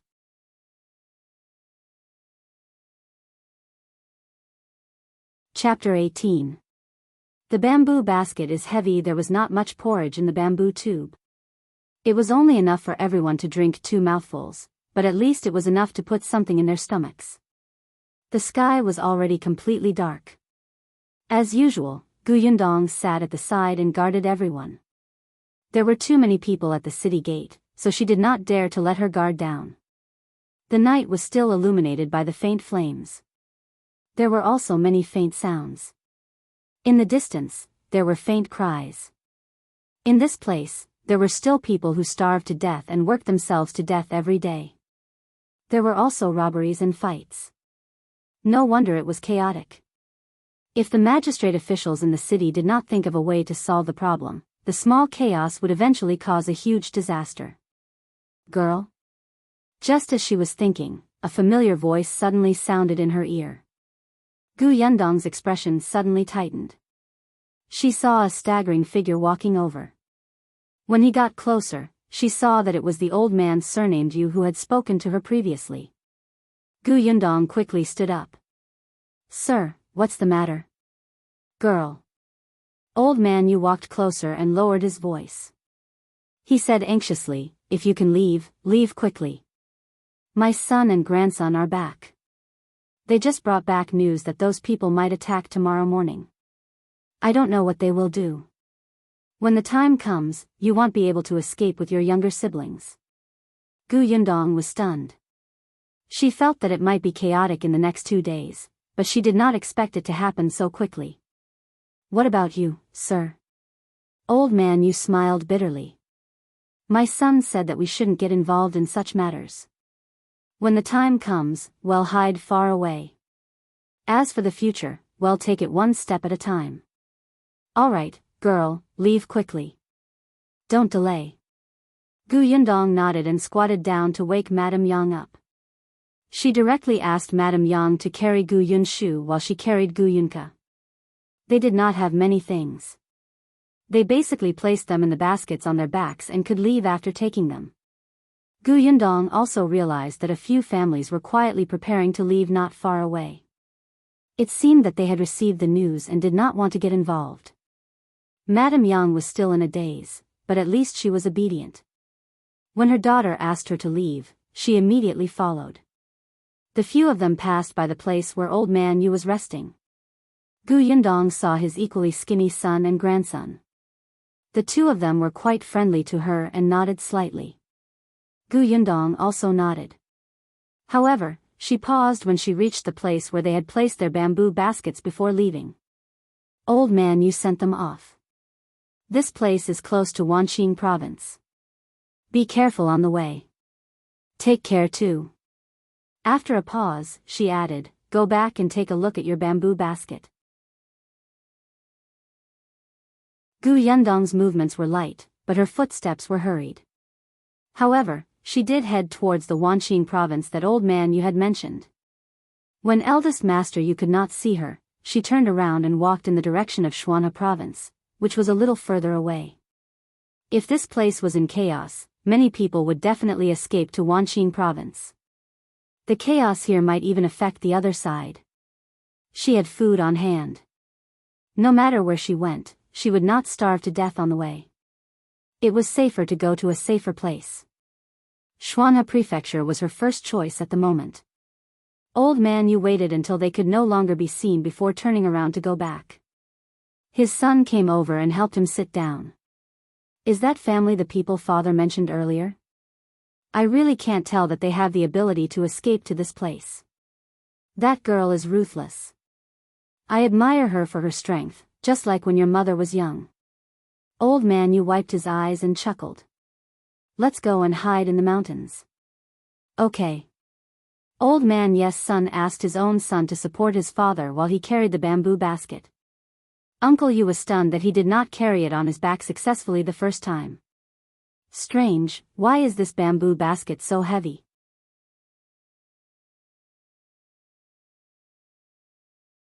Chapter 19. Selling Gu Yundong and her siblings, it got much heavier. Old man Yu suddenly stopped in his tracks and quickly walked to Uncle Yes' side. By the way, before that girl left, she said that she wanted me to take a look at the bamboo basket. Do you want to take a look? Old man Yu and his son looked at each other. They put down the bamboo basket and opened a piece of clothing covering it. In the next moment, they saw an unfamiliar cloth bag placed inside. Old man Yu had a guess in his heart. He squeezed past his dilly-dallying son and tore open the cloth bag. He saw that the bag was filled with yams and potatoes. The three of them sucked in a breath of cold air. Old man Yu even closed the cloth bag and covered it with his original clothes while trembling. Father. Uncle Yu swallowed hard. This is from that girl, Shu. Old man Yu quickly looked around. When he saw that no one was paying attention, he heaved a sigh of relief. This girl is repaying me for sending her news out of kindness. She distinguishes between gratitude and grudges. It's fine if we accept it. Don't make a fuss. If there's a chance in the future, well, thank her again. The father and son nodded repeatedly, and their eyes lit up. Father, now that we have these, we can go to Wanqing province. Yes, to Wanqing province. Old man Yu had a smile on his face. He no longer had the gloomy expression from before. Although this food could only last for 7 to 8 days, there would always be food to be found on the way to Wanqing province. The three of them quickly confirmed the route and began to set off in the direction of Wanqing province. However, they all had a question in their hearts. When did that girl stuff the food into their bamboo basket? Gu Yundong and the Yu family's grandfather, son, and grandson left the city gate one after another. Just as they left, a few sneaky men quietly came to the place where Gu Yundong had rested. However, there was no one there anymore. The few of them searched around but could not find anyone. One of them grabbed a young man's collar. "Where is he? Didn't you say that your nephew and niece are here?" The young man's name was Fu Ming, and he was Gu Qiu's husband. At this moment, he also had a look of anger on his face.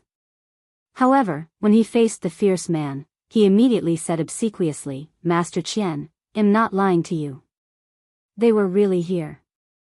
My little niece is only 3 years old, and my little nephew is only 5 years old. They're both good looking. You can bring them back and train them well. They'll definitely be able to help you earn money in the future. The older one is 13 years old and has already grown up. Let's look around nearby some more. They'll definitely be here." Master Qian and the others were all hired thugs from the Qin Tower's Chu Pavilion in the city. They knew that there were many refugees outside the city recently, and there were also many people selling their children. Some people only needed a few sweet potatoes to push their biological children away. Master Qian had already found many boys and girls. They were all good-looking and would be of great use in the future if they were nurtured well in the pavilion.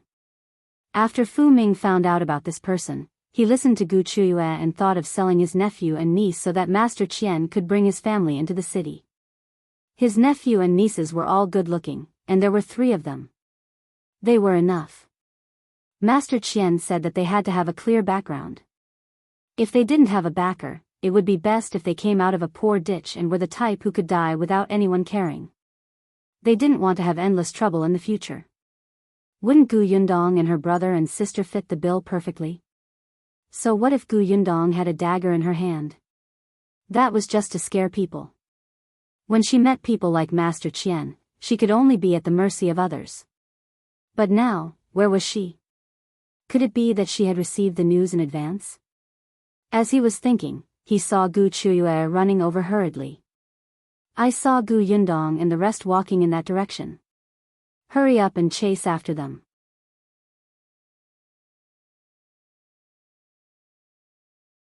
Chapter 20. The ruthless Master Qian. When Gu Yundong and the others turned around to go to Shuanhe province, Gu Chuyue happened to see them. She immediately went to look for her husband, Fu Ming, and Master Qian. She hurriedly pointed in the direction. Seeing that they had chased after Gu Yundong, she smiled sinisterly. "I told you not to be smug. Do you think a thin brat like you can escape from Master Qian's hands? Just you wait. It'll make you come back and kowtow and admit your mistake." Bah! Gu Yundong had not walked very far. After all, she was carrying a child on her back and it was the middle of the night. It was inevitable that she would walk slower. Fortunately, not many people took this path. Basically, they all went to the closer Wanqing prefecture. Shuanhe prefecture was too far away. The people who chose this path definitely had better conditions. Most of them still had transportation tools from before. Gu Yundong and the others were the only ones who walked over on foot. She had to check later if there were any cars in the spatial storage that they could use. But because of this, when she heard footsteps running over from behind, Gu Yundong's first instinct was to tense up and cautiously hide behind a nearby slope with Madame Yang. Just as they hid themselves, Master Qian, Fu Ming, and the others arrived. 1, 2, 3, 4, 5. Under the moonlight, 5 figures swayed, and they all seemed to be men. Gu Yundong instantly held his breath. The next moment, he heard one of the men's impatient voices. "Didn't you say that there was someone's shadow ahead? Where is it? There's not even a ghost's shadow. Master Qian, don't be anxious. I didn't see wrongly just now. They must have heard our footsteps and hid. Think about it. There are only 4 of them and 2 of them are babies still drinking milk. They can't walk fast at all. Chuyue also said that they just left not long ago. They must be nearby. We can find them if we look. You'd better find your nephews and nieces. Otherwise, I'll use your daughter instead. Don't worry, Master Qian. I promise they won't be able to escape. At first, Gu Yindong only thought that Fu Ming's voice was familiar and could not remember it. When she heard the word Chuyue, she instantly remembered. Wasn't this her uncle-in-law's voice? As expected, this couple was not good people. Previously, they did not succeed in finding trouble, but now, they brought helpers. This Master Qian. Gu Yindong had also about him during the day, as when she was asking about Gu Dajiang's whereabouts, she was also collecting all kinds of information in the vicinity. She knew that there was a person called Master Qian at the city gate who could exchange food for beautiful children, both boys and girls. As long as someone caught his eye, he could even think of a way to bring others into the city. This Master Qian was quite famous and ruthless. It was said that a child once wanted to escape and was tortured to death in front of everyone. If anyone disobeyed, he would whip them until they knelt down and begged for mercy. He was not only torturing the human body, but also destroying the mental dignity. Gu Chuyue and Fu Ming were going to sell them to such a person. Gu Yindong's face was ashen. This couple was indeed a match made in heaven. No wonder they liked each other. Since that was the case, they could not blame her. Gu Yindong lowered her voice and said to Madame Yang and Gu Yunshu, who had already woken up, "Be good and hide here. No matter what happens, you're not allowed to come out or make a sound." Madame Yang and Gu Yunshu had already developed the habit of being obedient along the way. When they heard this, they immediately nodded. On the other side, Master Qian also waved at his subordinates. "Go and look around."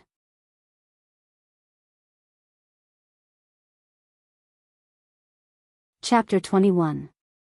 Sowing discord. As soon as Master Qian finished speaking, Gu Yindong had already quietly bypassed the hiding place of Madame Yang and the other two and revealed herself from another direction. "You're Qian-san." Master Qian was stunned. He looked with surprise at the girl who spoke. Fu Ming's eyes lit up as he said excitedly, "Master Qian, this is my eldest niece." However, in the next moment, he frowned and asked curiously, "Yindong, where's your younger brother and sister?" "Uncle-in-law, don't interrupt. Let me confirm his identity first." As she spoke, Gu Yindong looked at Master Qian. "Are you Qian-san?" Fu Ming was confused. "Confirm? What identity?" Qian-san did not quite understand what she meant. "So what if I am?" "That's good." Gu Yindong nodded and ran to Fu Ming's side. She pulled him back 2 steps. "Uncle, your mission is completed. Stay away so that you won't be hurt." These words were simply baffling. Fu Ming was completely dumbfounded. "No, Yindong, what are you talking about? Why are you pulling me?" "All right, uncle, don't worry. I won't snatch your credit. You lured Qian-san and the others here. You've contributed the most and will receive the most food. I know what to do. Step back first. Otherwise, what if the swords hurt you?" "Lured?" These words immediately made Qian-san cautious. He suddenly looked up at Fu Ming and realized that Fu Ming was actually 2 meters away from him. "Fu Ming, what do you mean? What do you mean by luring us here?" Gu Yindong took another big step back and looked arrogant and unafraid of death. She laughed at Qian-san. "You don't know, do you? Qian-san, you've been tricked. Haha. You killed Uncle Wang's daughter. He came to take revenge on you. He brought people to ambush here. As long as my uncle lures you here, he will give us a bag of food and promise to help us enter the city." Qian-san's expression changed drastically. Although he did not know who the Uncle Wang she was talking about was, he had killed many people. "Fu Ming, you're courting death." He did not have time to judge if Gu Yindong was telling the truth.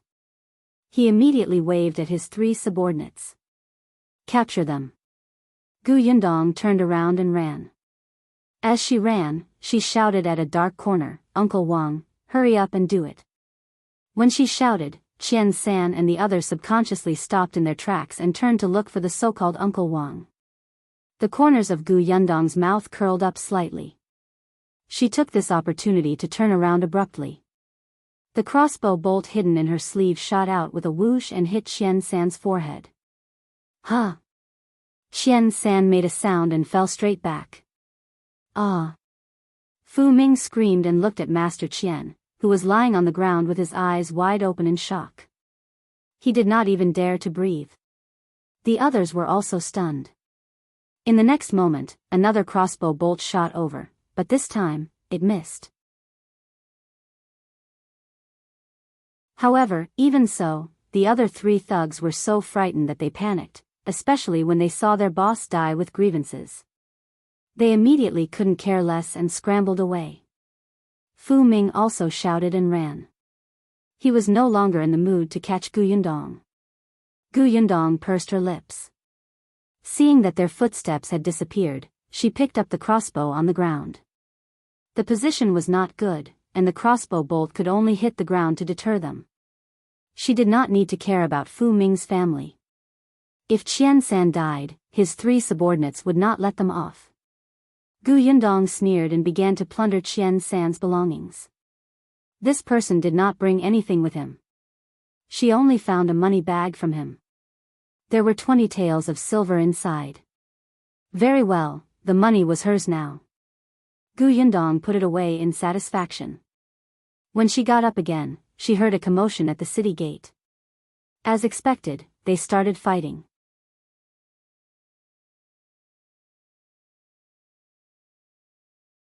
Chapter 22. Pushcart. Gu Yundong returned to where Madame Yang and the others were hiding. She carried the basket that was on the ground. Let's go. There will be more people in a while. There was a fight at the city gate. Some people who did not want to get involved would definitely leave. Gu Yunka had already woken up. The little girl rubbed her eyes and said in a low voice, "Elder sister, I'm hungry." Gu Yundong held her forehead and took out a few small rice balls the size of meatballs from the cloth bag. After giving them to her, she stuffed them into Gu Yunshu and Madame Yang's hands and ate two herself. This small rice ball was made before they set off this morning. It was still wrapped in a little pickled vegetables. There was oil and salt in the pickled vegetables, and it could also make the taste of the rice ball delicious. It was the most suitable food to fill one's stomach on the way to escape. Previously, there were too many people at the city gate and it was not convenient to take them out. Now, it was just enough to fill their stomachs. After eating, Gu Yundong set off with the 3 of them. As expected, the road to Xuanhe province was much calmer than the previous road. There were still people fleeing, but their mental state was clearly different. Most of the people had ox carts, donkey carts, and carriages. They barely bumped into their peers on the road. Naturally, no one would come looking for Gu Yundong and the others who looked very down and out.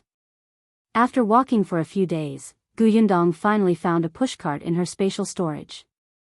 This was what she had obtained when she passed by a small village to collect supplies during the apocalypse. At that time, there were several bags of corn kernels piled on the pushcart. She had even put the corn kernels and the cart into her space. Later on, the corn kernels were unloaded, but the pushcart had been piled in the corner by her. Now, it was useful. Fortunately, the 2 wheels of this pushcart were made of wood and would not attract too much attention. Gu Yundong found an opportunity and said to Madame Yang, "You guys rest here for a while. I'll go there to relieve myself." She ran into the grass that was half the height of a person. When she came out again, there was already a pushcart behind her. Gu Yunshu was stunned. "Sister, where did this come from?" "I found it in the grass over there. Someone might have abandoned it and thrown it there." Gu Yundong said to Gu Yunka and Madame Yang, who were also curious. "All of you, come up. I'll see if I can pull you up." The pushcart was relatively long. If someone sat at the back, the person pulling the cart would feel that the load was much lighter. What's more, they were walking on the official road now. It was easier to walk on the flat road. Madame Yang carried Gu Yunshu and Gu Yunka up. She hesitated for a moment before going up carefully. Gu Yundong was quite strong now. She pressed the front of the cart down, grabbed two handles, and walked forward. It was a little difficult at first, but slowly, it did not require much strength. The wheels would also roll forward according to inertia. Gu Yunshu twisted his body happily. That's great.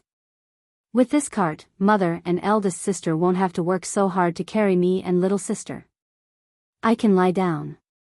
Although Gu Yunko was small, she had been curled up in the basket on her back all this time and could not stretch her limbs. She felt very uncomfortable. Madame Yang touched the guardrails on both sides of the pushcart. There was also a barrier at the back of the car to prevent it from falling. Gu Yundong turned to look at the three of them, and the corners of her mouth subconsciously curled up. With the pushcart, their speed was indeed much faster. Gu Yundong and Madame Yang would switch shifts. After Gu Yundong kept watch at night, she could also sleep in the cart during the day the next day, saving a lot of time. Hence, when they arrived at the city gate of Xuanhe province, it was less than a month later. This was greatly beyond Gu Yundong's expectations.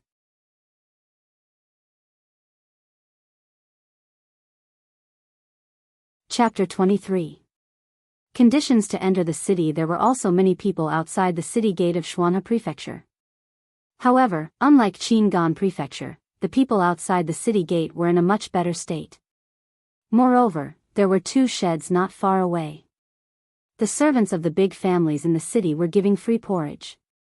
In order not to be unconventional, Gu Yundong settled Madame Yang and the others not far away. She took 2 bowls and asked for 2 bowls of porridge. At the same time, she asked about the situation here.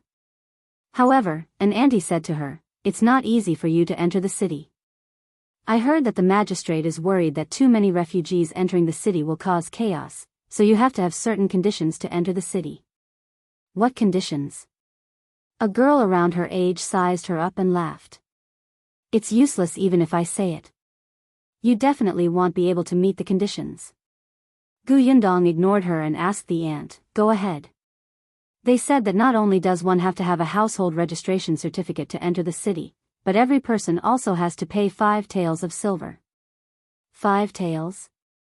F***ck, this was daylight robbery. If one person was 5 taels, wouldn't the 4 of them need 20 taels? They did have a household registration certificate. Her father, Gu Dajiang, had asked them to bring it with them. The girl beside her saw her surprised expression and immediately laughed. "I told you it was useless to tell you. Why are you still asking? From the looks of it, you're not even as good as me. It's already good enough if you have 5 copper coins on you. You should obediently find a place outside and wait for a kind person to give you some food. What's the point?" Gu Yundong suddenly turned his head to look at her. "What's wrong with you? No one is paying attention to you, but you're still trying to make your presence known. Do I know you? Are we very close?" Gu Yundong turned around and left. That girl was furious. "Why are you so arrogant? Just you wait. If you can't enter the city, you'll still have to spend the night here." Gu Yundong had already walked to Madame Yang and the other 2. She handed over the porridge in her hand. "Drink this first. Well, enter the city later." The 4 of them obediently finished 2 bowls of porridge. The porridge dispensers had already packed up and entered the city. After the city gate quietened down a little, she got up and pulled the pushcart to bring the 3 of them to the city gate. There were many soldiers guarding the city gate. They were afraid that something would go wrong. These people all had murderous expressions and the swords in their hands were cold. Gu Yundong had been observing just now and realized that the young soldier on the left had a very good attitude. When the families who were giving porridge entered the city, he even reached out to help them. She walked up to him and handed over the household registration certificate in her hand. The commotion on her side quickly attracted the other refugees who were still at the city gate, especially the girl who had been mocking her and looking at her. Seeing this, she sneered. The soldier also looked at Gu Yundong in surprise. He sized up her clothes and expression, then looked at her household registration certificate. Then, he said, "Do you know the rules for entering the city? 5 taels per person, right? The soldier nodded. There are 4 of you, so it's a total of 20 taels. I have it. Gu Yundong wanted to thank Qian San. He kindly gave her 20 taels of silver. Coupled with the 5 taels of silver she had plundered previously, she should be able to last for a few days after entering the city and wait for her to find a way to earn money. Seeing Gu Yundong take out 20 taels of silver, the soldier looked at her in surprise. The girl behind looked even more incredulous. Wasn't she poor? Why did she have so much money?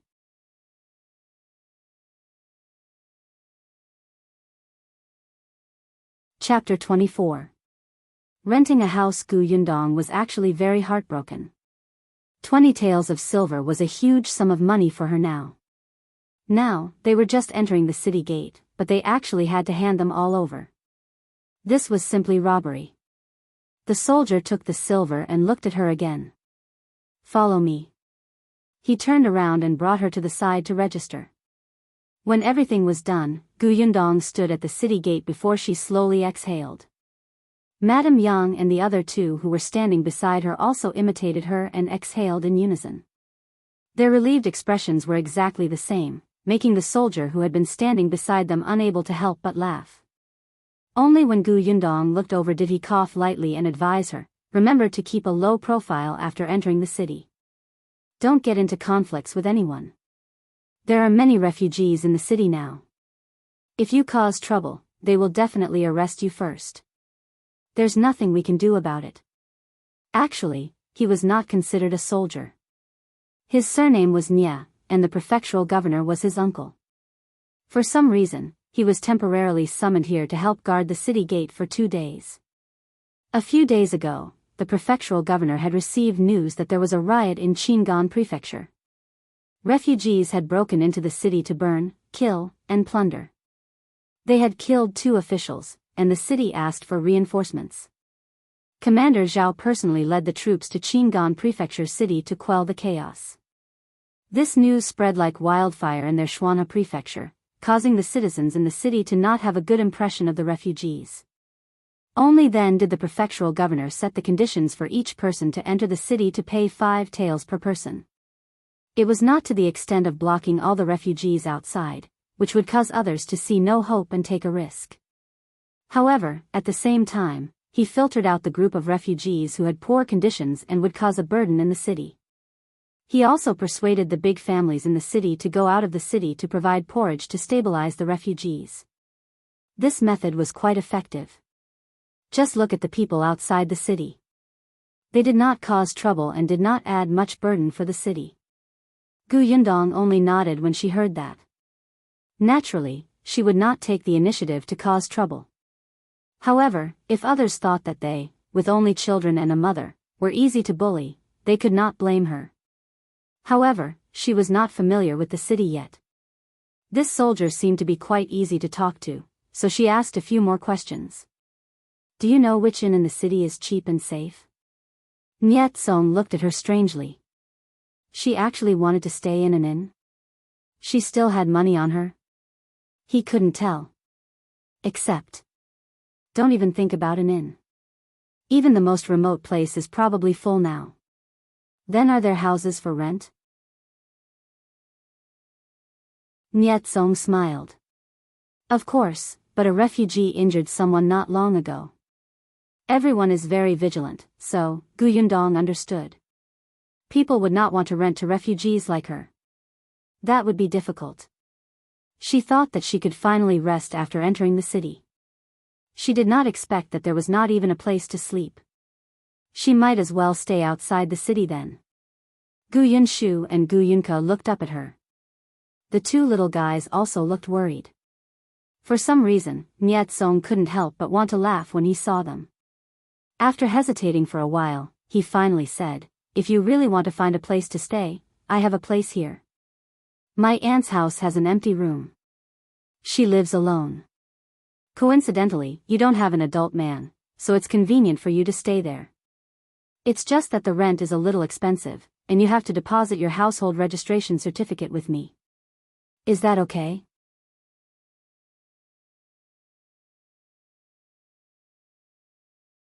Chapter 25. 3 taels a month. Gu Yundong's eyes lit up. Sure, why not? Moreover, they were young and weak. It was actually very difficult to choose a place to stay. It was not safe for a family that was too complicated, especially if the landlord had an adult man at home. She had to worry that Madame Yang would be taken advantage of. How much is the rent? 3 taels a month. Hiss, Gu Yundong gasped. 1 room. 3 taels a month? The people in this city were all robbers, right? Nyetsong also knew that the rent was a little expensive. Under normal circumstances, it would only be about 1 tael. Still, wasn't this an extraordinary period? There's nothing I can do about it. Actually, if it weren't for the fact that you guys don't have any adult men, I wouldn't have pulled this string for you. I have to think for my aunt's sake. I can't let her be in danger, right? The rent is a little expensive, but the location is not bad. It's also close to my house, so it's convenient to go out. Nyetsong said, besides, you can rest assured. If you accept, I can bring you to the government office to sign this lease. I won't cheat you. Gu Yundong did not suspect that Nyetsong would cheat her. The details indicated his character. Nyetsong looked young, but his actions were very well-mannered. It was obvious that he had learned the rules properly since he was young. Moreover, he was wearing soldier's clothes outside, but his shoes were different from ordinary soldier's shoes. His family did not lack money. Especially when she was registering just now, she vaguely heard the registration officer call him young Master Nye. So, let's go to the government office to sign the lease. In fact, ordinary rentals did not need to go to the government office. It was not like they were transferring the ownership. This was obviously Nyetsong's suggestion to reassure her. Alright, wait a moment. I'll give some instructions and I'll be right there. After Nyetsong handed over his shift, he led Gu Yundong's family of 4 towards the government office. On the way, he learned about Gu Yundong's background. He learned that her father had gone missing and that she was chased out by her grandfather, grandmother, uncle, and aunt. He learned that she only had a little money on her and that she had helped others on the way to escape. A kind-hearted person had given the money to her and he sympathized with her for a moment. Gu Yundong also secretly found out Nyetsong's background and felt much more at ease. She felt that it was necessary to befriend such a person. He would definitely be useful in the future. She couldn't spend 3 taels of silver for nothing. They walked to the entrance of the government office. Nyetsong asked Gu Yundong to place the pushcart outside. Yes, Gu Yundong had dragged a pushcart all the way here. This pushcart was not cheap here. Fortunately, there was a special place outside the government office to park it, and no one dared to steal it. Only then did Gu Yundong carry Gu Yunka.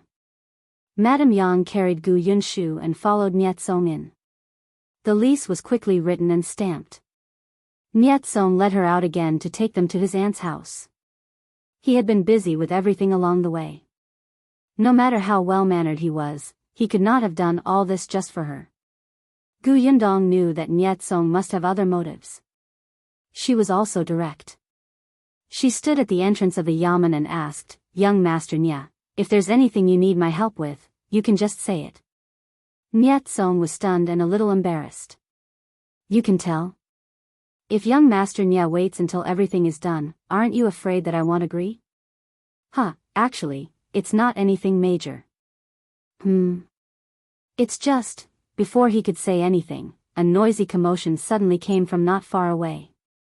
Gu Yundong and the others subconsciously looked up and saw 2 constables dragging a person over. That person was also bold and kicked one of the constables over.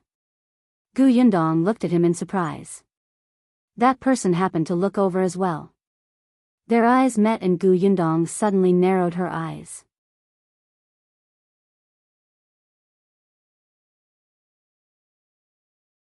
Chapter 26. Young man, this person gave her a sense of déjà vu. Gu Yundong frowned slightly and immediately reacted. Yes, this person was very much like herself in the apocalypse. She did not care about anything. Her eyes were indifferent, as if there was no one or thing in the world that could move her heart. She felt like she was living day by day. However, that was because the apocalypse she lived in left her with no hope. What about the man in front of her? Before she could think too much, the constable who had been kicked down had already gotten up. With a whoosh, he pulled out the sword at his waist and was about to slash at that person. The sword seemed icy cold. The little girl in Gu Yundong's arms quickly hugged her neck and buried her head in Gu Yundong's arms.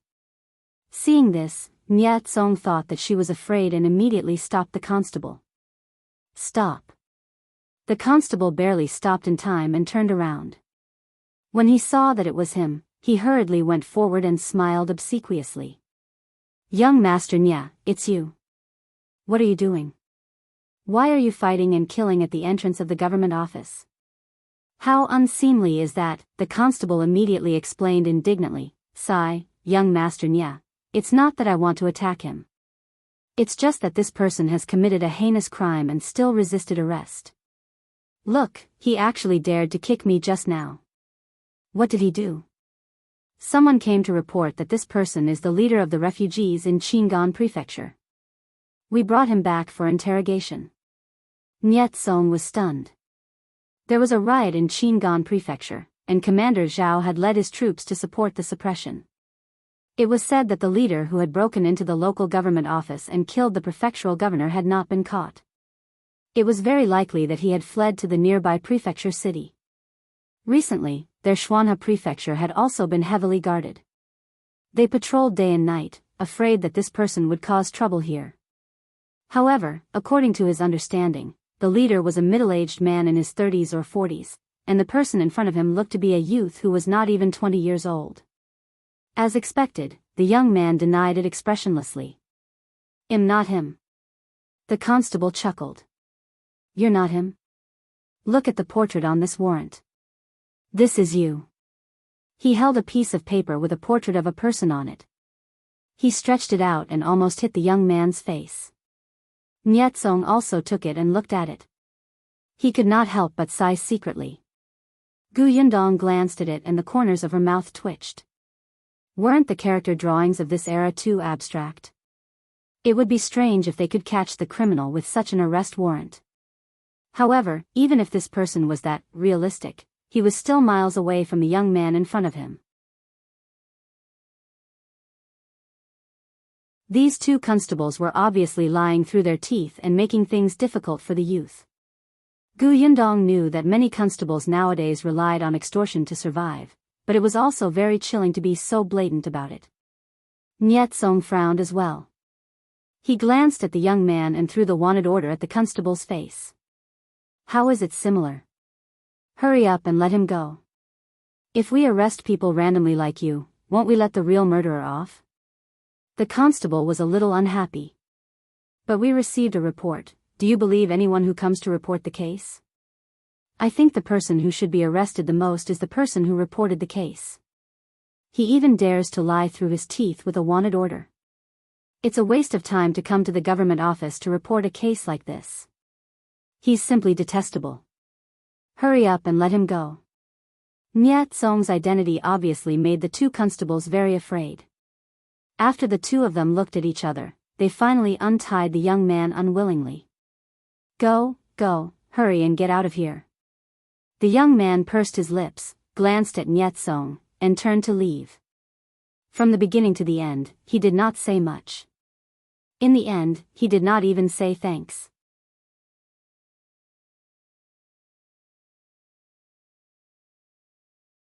Chapter 27.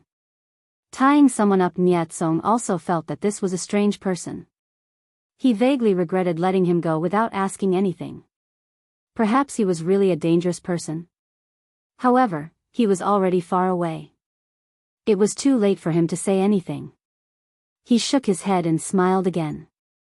He said to Gu Yundong and the others, "Let's go. I'll take you there first."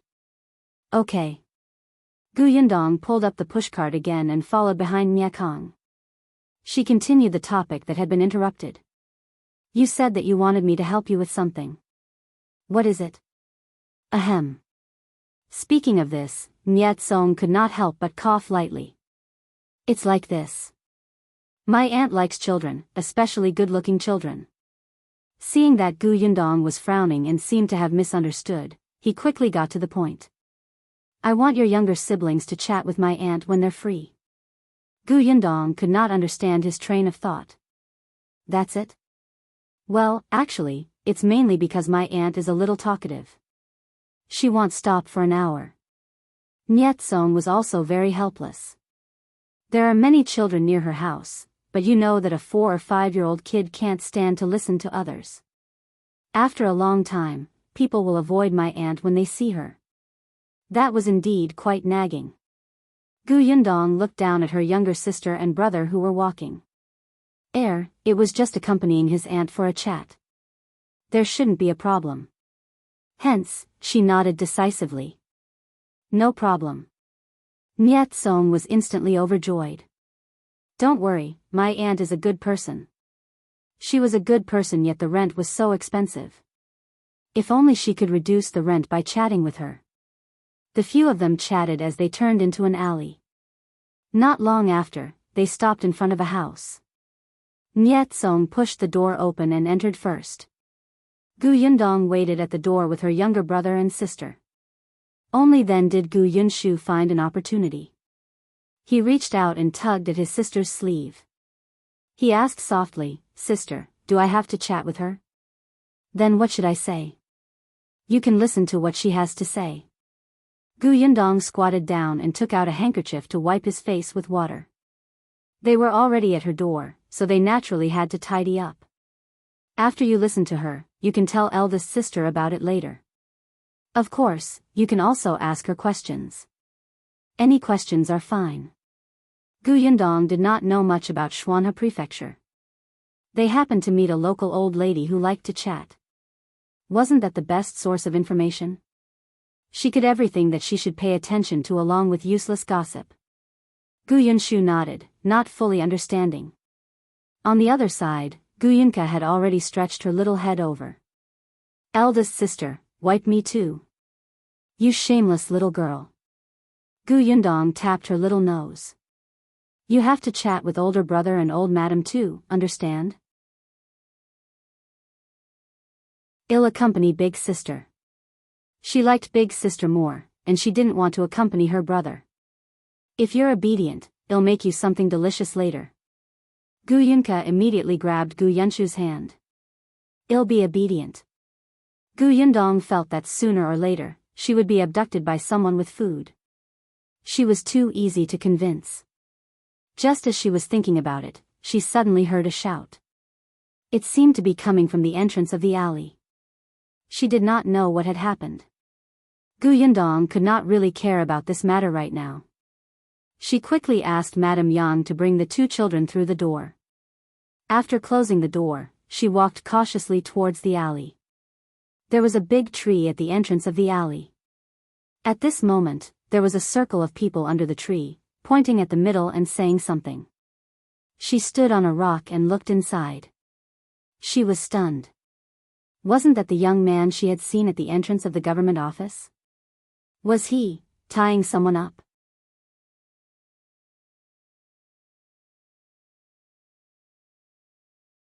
Chapter 28. Fancy operations. The young man held a rope in his hand and grabbed a middle-aged man who was cursing with his other hand. He was tying the rope around the latter's waist. The middle-aged man struggled a few times but could not break free.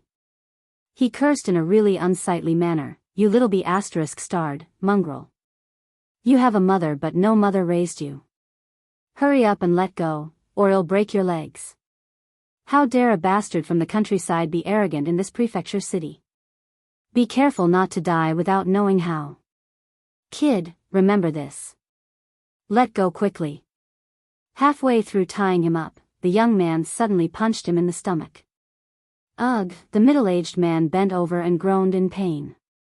His face was red, and he couldn't finish his sentence. Bastard! Gu Yundong felt that this person deserved it.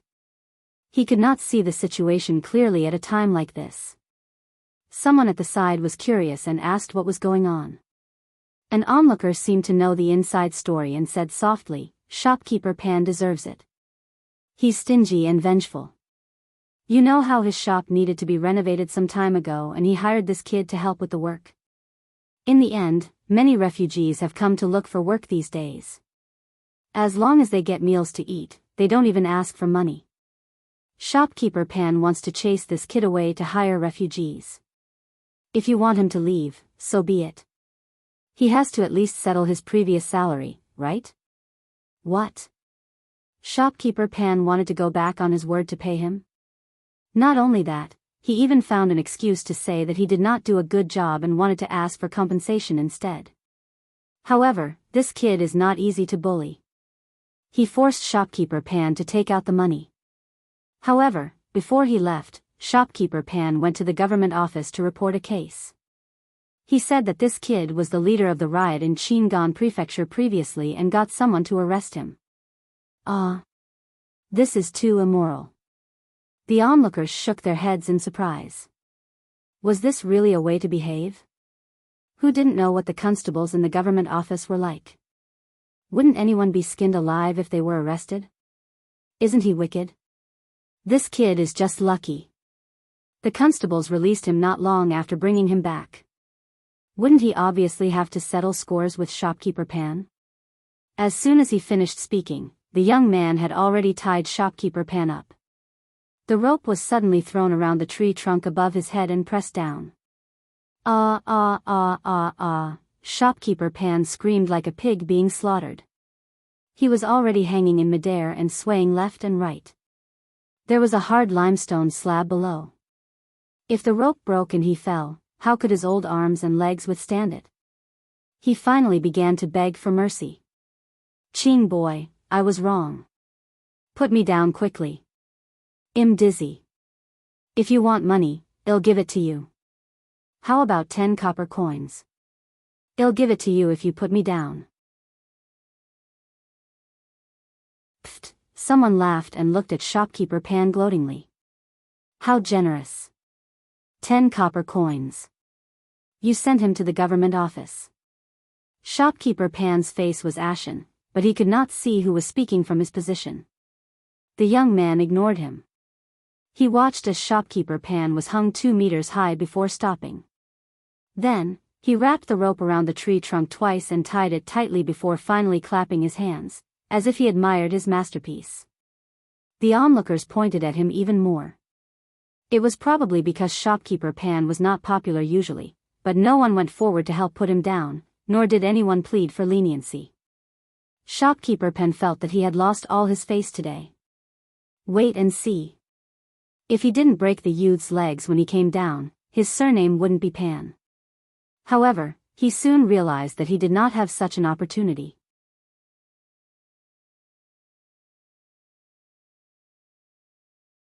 Chapter 29. Going to earn money. Shopkeeper Pan was sinisterly thinking of ways to deal with him when 2 constables walked over. They were the 2 who had captured the youth earlier. When they saw the young man standing under the tree, one of them was instantly angry. Great, enemies really met on a narrow road. He hadn't returned the kick from before. Since young Master Nia wasn't around, let's see who still dared to speak up for him. The constable went forward to look for trouble, but was stopped by the other. The latter pointed at Gu Yundong, who was standing not far away, and shook his head slightly. The constable quickly recognized this person as the person who had been with young Master Nia earlier. If she was here, young Master Nia might be nearby. In the end, he endured it and did not look at the youth again. On the other hand, the young man noticed their actions and happened to see Gu Yundong. His gaze was cold, and he still had a very indifferent attitude. Only then did the 2 constables look at Shopkeeper Pan, who was hanging in the air. Seeing his fat and short figure flapping in the air like a tortoise that had flipped over, they were instantly amused. "You're Pan Fu?" Pan Fu raised his head slightly and was overjoyed to see the clothes they were wearing. He hurriedly said, Sir Constable, save me. Save me quickly. He wants to kill me, too." "Are you Pan Fu?" the constable interrupted impatiently. Pan Fu was stunned for a moment before nodding. Yes. I'm Pan Fu." You're the one who went to the government office to report a fake case and delayed us from catching the real criminal? Do you know how serious the consequences of your actions are? You're really bold. What kind of place do you think the magistrate's office is? Who do you think we are? Do you think you can use your position to take revenge and spout nonsense? Pan Fu was so frightened that his face instantly turned pale. His body trembled twice as he hurriedly said, "No, I didn't. Constables, I really didn't report a fake case. Wang De is my cousin in the government office. He can prove that what I said is the truth." "What cousin? Didn't you report a fake case? Come with us to the government office." "What Wang De? A miscellaneous worker in the government office dared to be someone's backer?" The constable sneered and went forward to cut the rope. Pan Fu fell onto the limestone slab with a bang, his face contorting in pain. But before he could recover, the two constables had already grabbed his arms and dragged him away. The onlookers did not dare to speak at this moment. Only when they were gone did they discuss softly. "Shopkeeper Pan is finished. Serves him right." He knew that if that young man was convicted, the outcome would not be good, but he was still so vicious as to frame someone. Gu Yindong reflexively turned to look at the youth and saw that he had already passed through the crowd and disappeared. The crowd gradually dispersed. Gu Yindong turned around and saw Niet Song looking for her. "What happened here?" Gu Yindong recounted the situation just now. Niet Song raised his eyebrows in surprise. "That kid is definitely the type to take revenge. He's just too rash. If those two constables don't take Pan Fu away, Pan Fu will definitely not let him off." He shook his head and did not continue the topic. He immediately told Gu Yundong about his aunt's situation. "My aunt has already agreed to rent to you for a month if you pay 3 taels of silver first. You can stay in the West Wing for now. You have to settle your meals yourself. You can use the things in the room, but you can't damage them." Gu Yundong nodded. After paying 3 taels of silver, she only had 2 taels left. "I'm so poor. I have to earn money quickly." However, there were so many refugees in the city now. There were too many monks and too little porridge. How could she earn money? Suddenly, she looked at Niet Song beside her, and a glint flashed across her eyes.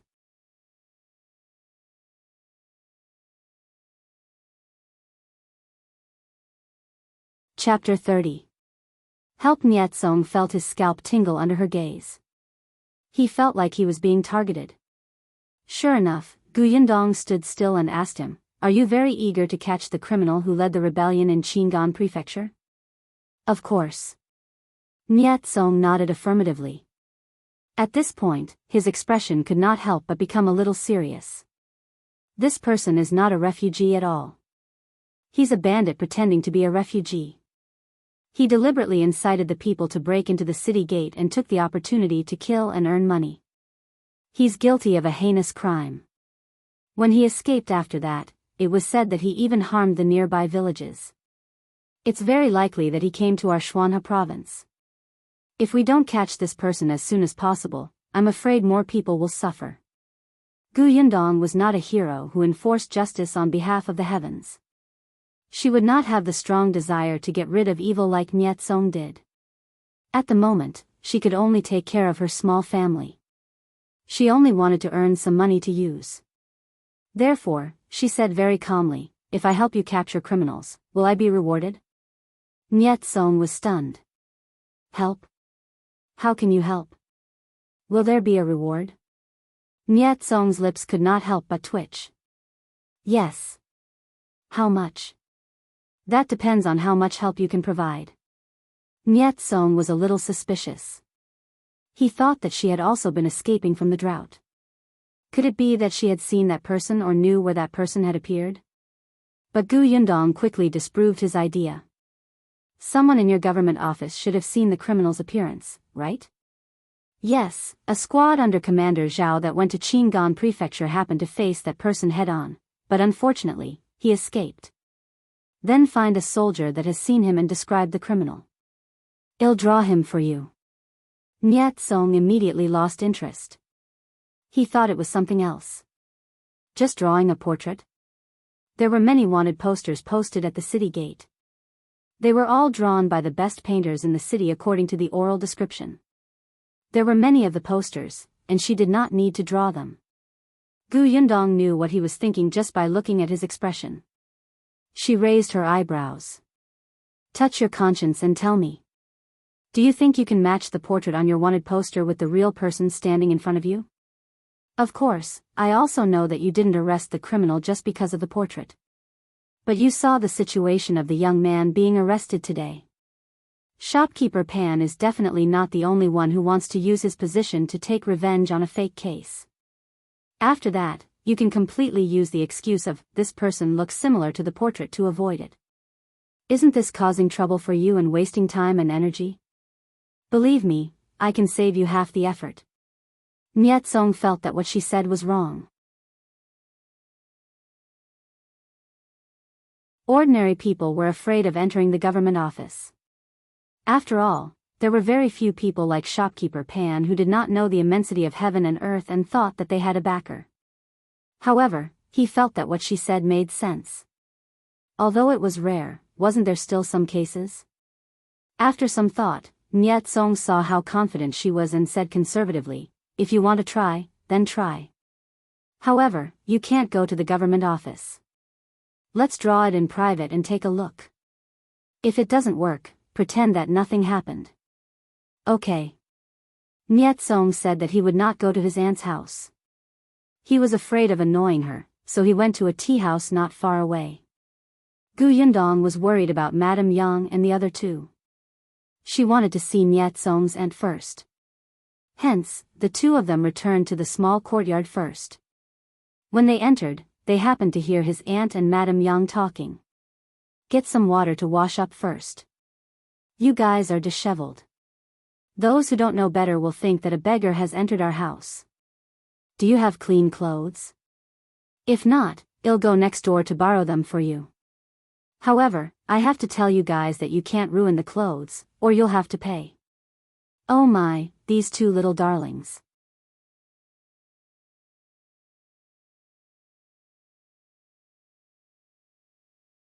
Chapter 31. What does he look like? Gu Yundong began to believe Niet Song's words. This aunt was indeed quite talkative. Niet Song's aunt's surname was Ku. Her husband was a childhood sweetheart who grew up with her. Unfortunately, he passed away from illness less than a year after they got married. Aunt Ku had no children and did not marry anyone else. She just guarded their old house and lived her own life. Perhaps it was because there were too few people around her, so she especially liked to talk to children. Others suggested that she adopt a child, but she did not agree. She said that she felt free living alone. The house in front of them was not big. Aunt Ku lived in one room herself, so the west wing was given to them for the time being. The central room in the middle was quite big, and there was a kitchen next to the west wing. The outhouse was at the back of the storeroom, and there was a small well in the courtyard. It was quite convenient. At this moment, Auntie Ku pointed at the well and instructed Madame Yang, get water yourself. Be careful. Don't fill my courtyard with water. The kitchen is over there, and the bucket is inside. What are you waiting for? Hurry up and go.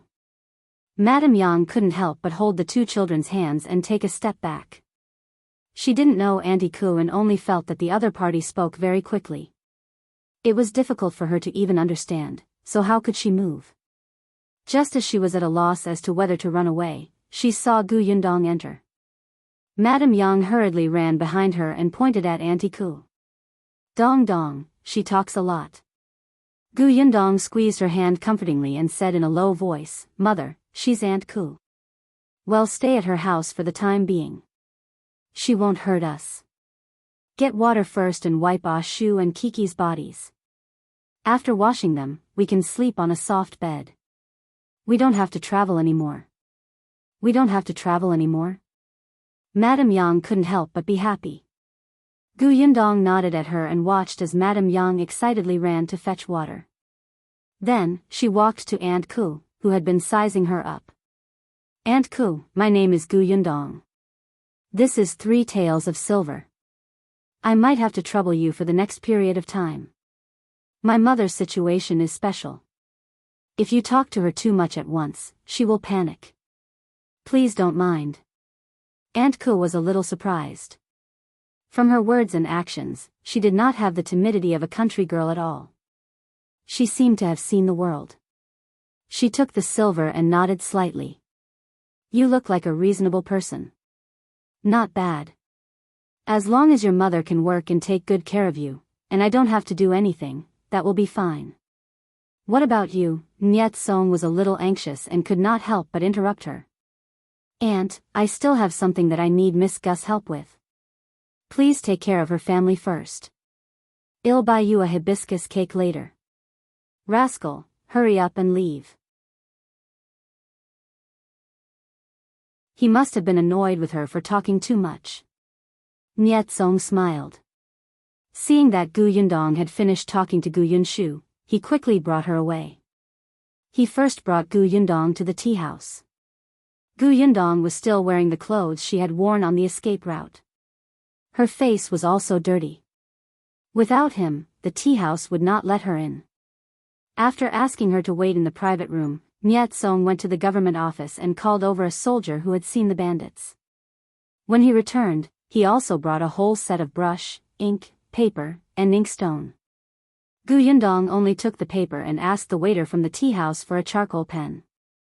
Niet Song did not understand and tried his best to ask tactfully, "Are you not used to using a brush?" How could he forget that a country girl had definitely never studied? Gu Yundong could not help but roll her eyes. Alright, tell me what the bandit looks like first.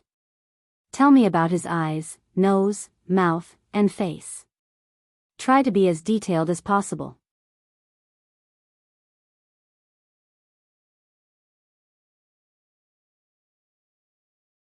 Chapter 32.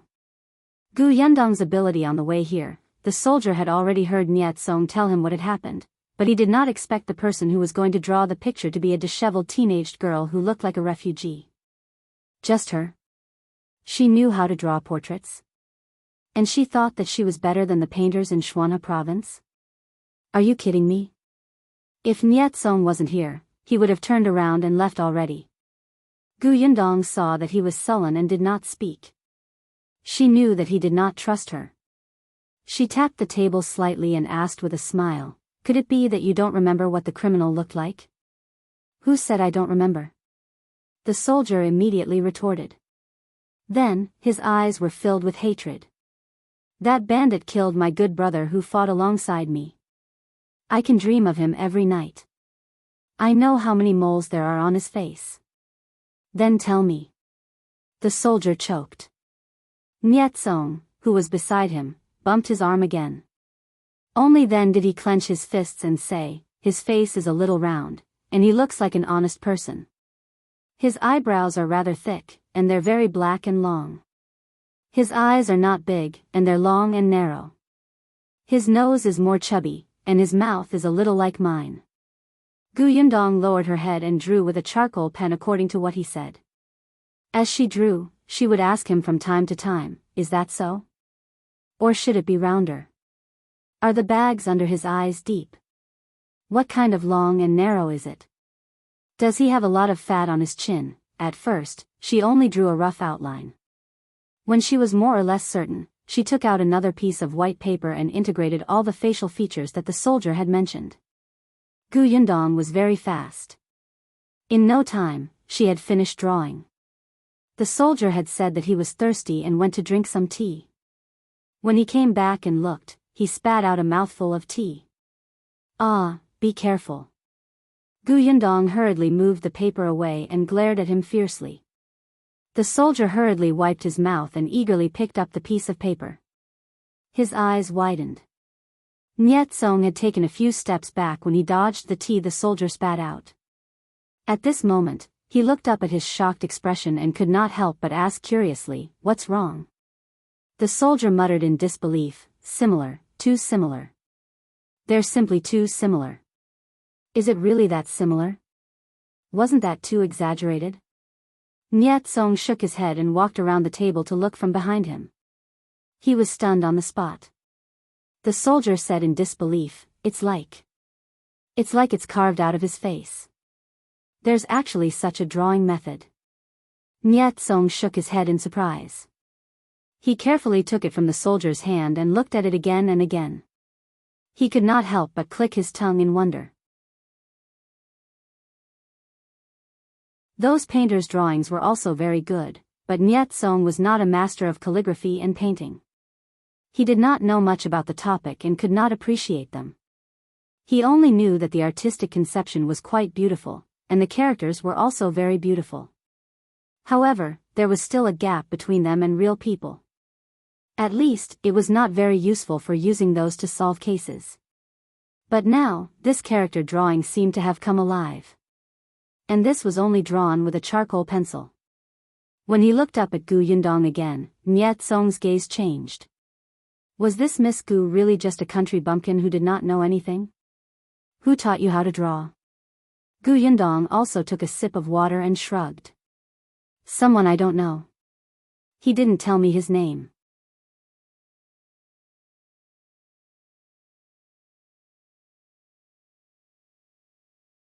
Chapter 33. Gu Yundong's past Nyat Song was a little disappointed, but then he felt that it was normal. There were many strange people in this world, especially those with true ability.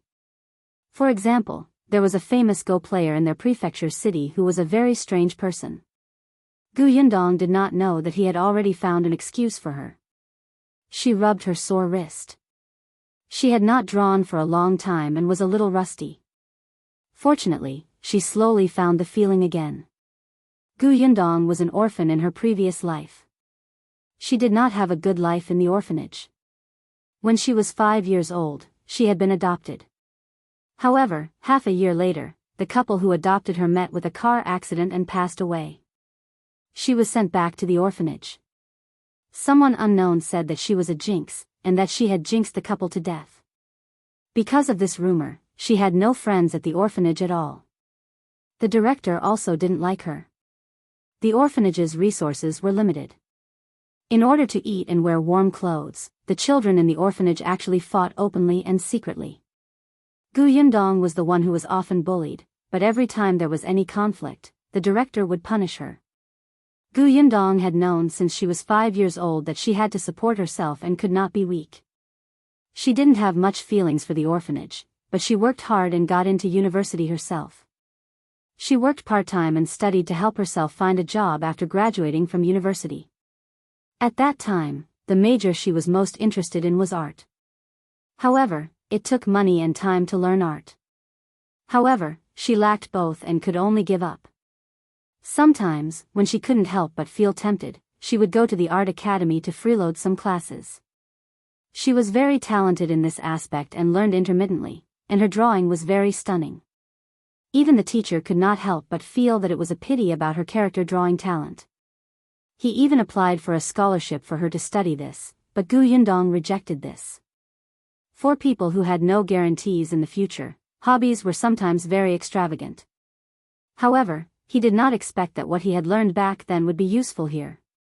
She rubbed her wrist for a while and asked Nyat Song and Xiao Bing, who were still holding the piece of drawing paper and discussing while praising her, "So, is this okay?" The two of them nodded hurriedly. Yes, of course. It's too good." Nyat Song went to get another piece of paper.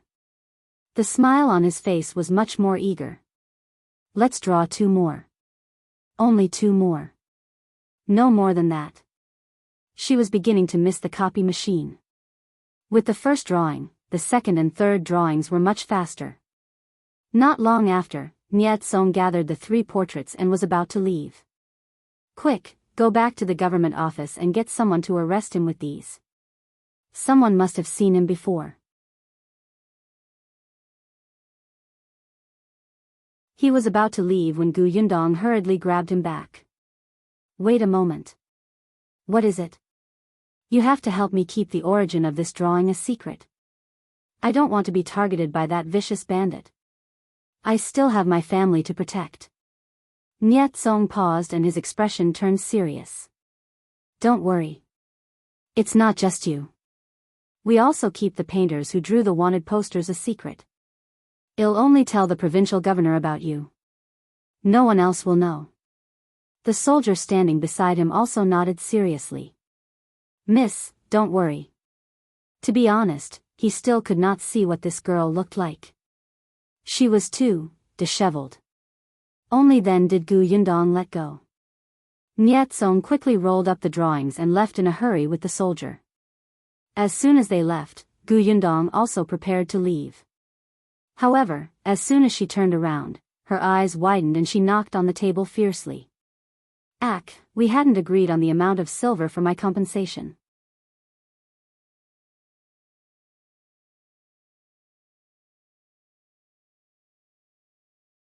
Chapter 34.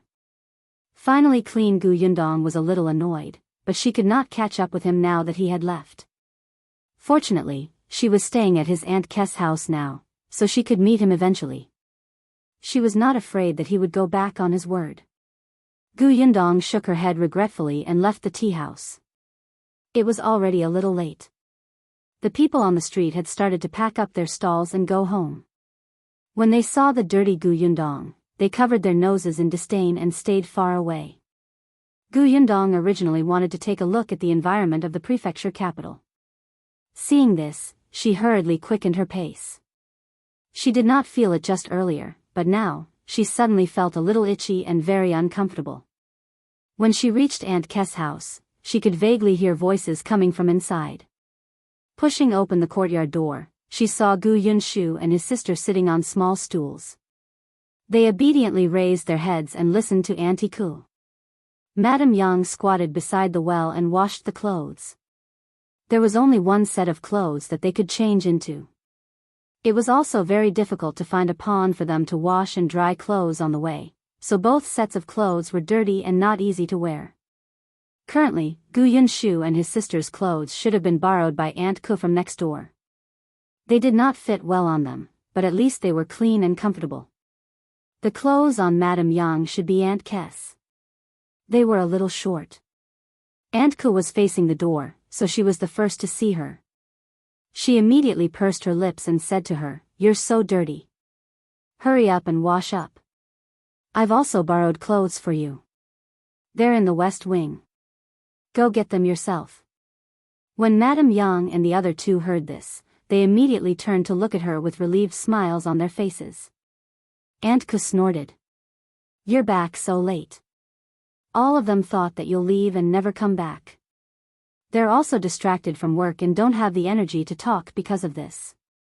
Madame Yang and Gu Yunke did not react much to her words, but Gu Yunshu was already sensible. When he heard this, he could not help but blush and say softly, "We're just worried about eldest sister." Gu Yundong went forward and rubbed his head. "Eldest sister won't leave.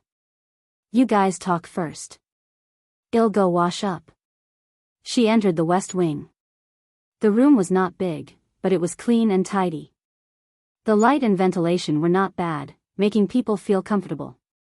Madame Yang brought in hot water for her to wash with after she changed her clothes. Gu Yundong took a comfortable hot shower. Aunt Kess' house did not have a big bathtub, so she could only wipe herself a few times while using a basin. But even so, it was already very good. At least after washing, she felt as if she weighed a few pounds less. After changing her clothes and letting her wet hair down, Gu Yundong walked out of the room in high spirits. At this moment, the sky was already a little dark. Madame Yang and the others were not in the courtyard. Instead, there was a slight movement from the kitchen. Gu Yundong looked over and saw Aunt Ku making pancakes and porridge. Madame Yang was tending the fire. Aunt Ku was surprised to see her enter. Although she could tell that this family was pretty good looking after Madame Yang and the other two washed their faces, she was still a little dazed when she saw Gu Yundong. If a clean and refreshing young lady like her ate better and gained some weight, she would really not be described only as delicate and pretty anymore. Snapping out of her daze, Auntie Ku quickly coughed lightly and said, "I saw that you guys didn't have much to eat after traveling all day. For the sake of the 3 taels of silver, I'll buy dinner today." But let me make it clear first. You have to get food yourself tomorrow. I want care.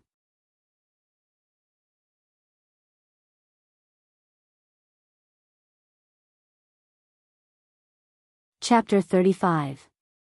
I'll cook meat for you. Aunt Kess' culinary skills were not bad. Dinner was porridge with pancakes and pickled vegetables. The few of them ate very contentedly. When they returned to their room later, Madame Yang and the other two quickly fell asleep. However, Gu Yundong kept his eyes open and looked at the bed curtains. She was not sleepy at all. She had already developed the habit of keeping watch at night.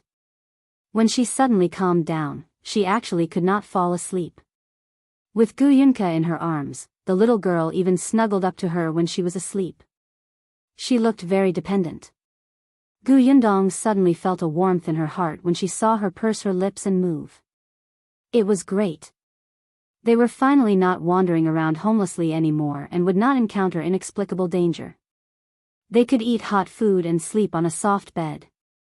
They even had family. Gu Yundong gradually relaxed and slowly fell asleep.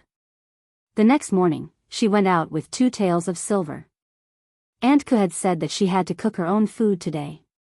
Now that she had settled down, she still had many things to buy. At the very least, she could not use the landlord's food. However, she only had 2 taels of silver, and she had to buy a lot of things. The prices in the prefecture city were not cheap either. It seemed that she had to ask for the debt that was owed her. Gu Yundong went straight to the government office, but the guard at the door said that Niet Song was not there. He seemed to have gone to arrest someone. Gu Yundong could only go shopping with 2 taels of silver to see if there was anywhere nearby that she could earn money. After walking around, she gave up. There were many refugees in the city.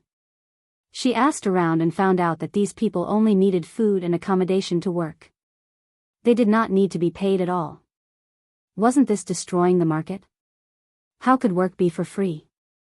Gu Yundong sighed heavily and went to the market Aunt Ku had told her about. The market was lively.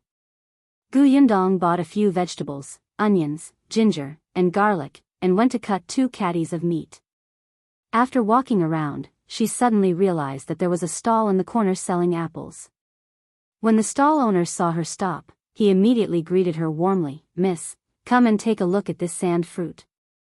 This is good stuff. It's sour and sweet, and it can quench thirst. The doctor said that it can help with digestion and treatment. I specially brought it over from Yen province. We don't have it here, and it's not expensive. 10 copper coins each." "Miss, how many do you want?" 10 copper coins each? Everyone in your prefecture knew how to rob, right? Forget it, she had it in her spatial storage. Gu Yundong turned around and left. The vendor hurriedly called out to her, "Hey, miss, don't leave. The price is negotiable. It can be cheaper." Gu Yundong walked even faster and left the market with the basket. Then, she went into the rice and grain shop and bought a bucket of rice and 2 catties of white flour. She turned around and went to the grocery store to buy oil, salt, cutlery, and so on. She began to miss modern large supermarkets. Initially, she wanted to go to the cloth shop to get some cloth, but after thinking about it, she decided not to. They could still wear the 2 sets of clothes after washing them. She would buy cloth when she had money. Currently, she was poor.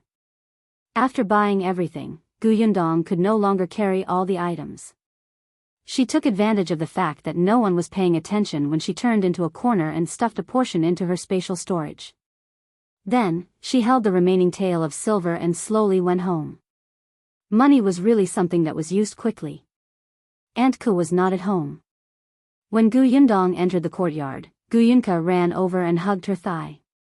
"Eldest sister, what did you buy? I'll cook braised pork for you later." Gu Yundong lowered the basket for her to take a look. The little girl swallowed her saliva. "What's braised pork?" Gu Yundong remembered that in the past, in the Gu family, their family could barely eat meat, let alone Gu Yunka, who was so young. Moreover, Mrs. Zhao would not cook braised pork for them.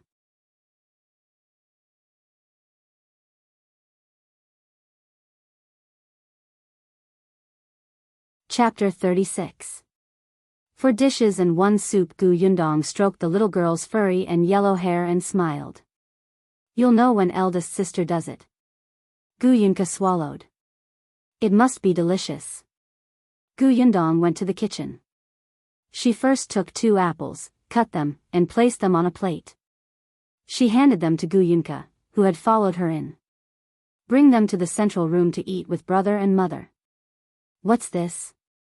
The little girl looked curiously at the moist apple petals in a circle and reached out her little finger to touch them quietly. Gu Yundong was charmed by her cute actions. She picked up a piece and stuffed it into her mouth. This is an apple. It's delicious, but it's a little expensive. You can't waste it, understand? Gu Yunka took a bite. It was crispy and juicy. It was even sweeter than wild dates. Her round eyes immediately lit up. She quickly grabbed it with her small hand and bit it bit by bit. Go. Gu Yundong nudged her. The young lady carried the plate and went to look for her brother. Gu Yundong rolled up her sleeves, washed the rice, and cooked the rice. She stuffed 2 large sticks of firewood under the stove. Only then did she go and wash her hands. She first prepared a cucumber and made a cold cucumber for a refreshing dish. She did not dare to add spicy seasoning. Children could not eat it then. Then, she cut the eggplants and took half a piece of meat to chop it up. She made a minced eggplant dish. Then, she cracked 3 eggs and steamed a large bowl of steamed eggs. She sprinkled some green onions.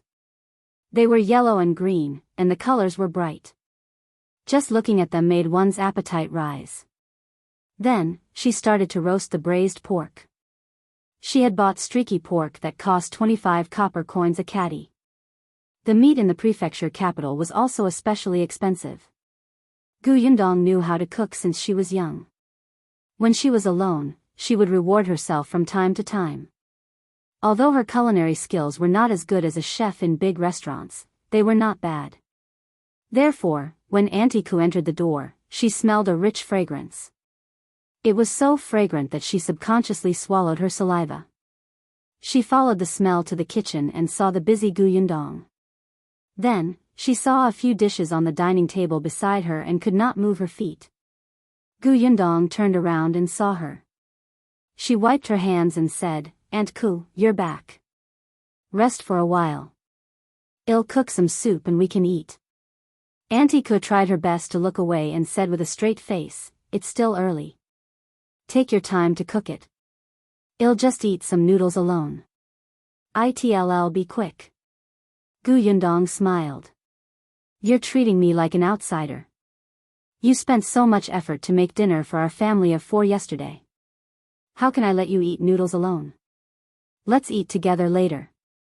I counted you in when I cooked. If you don't eat, it will be a waste. Auntie Ku looked at her twice and walked away with her hands behind her back. As she walked, she muttered, what's there to waste? If we can't finish it for lunch, can't we still eat it tonight? You're a young lady. You don't even know how to speak. She went to her room.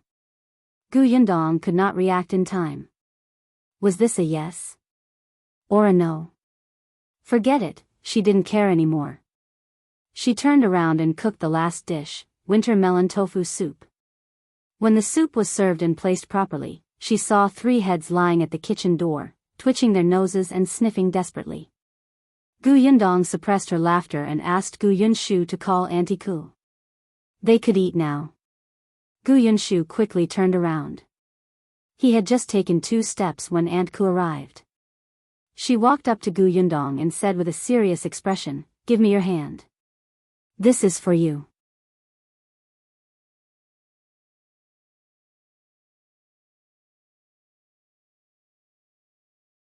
Chapter 37. 2 pieces of news. Gu Yundong looked up in surprise when she saw the tail of silver. Aunt Ku said unnaturally, I won't eat your food for nothing. Treat the tail of silver as food money. Anyway, you have to cook for a few people. You can also cook mine to save yourself the trouble.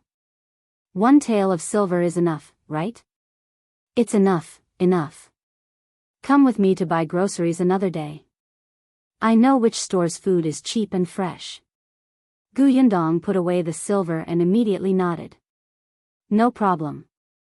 Ah, the one tael of silver that she had spent today was finally back.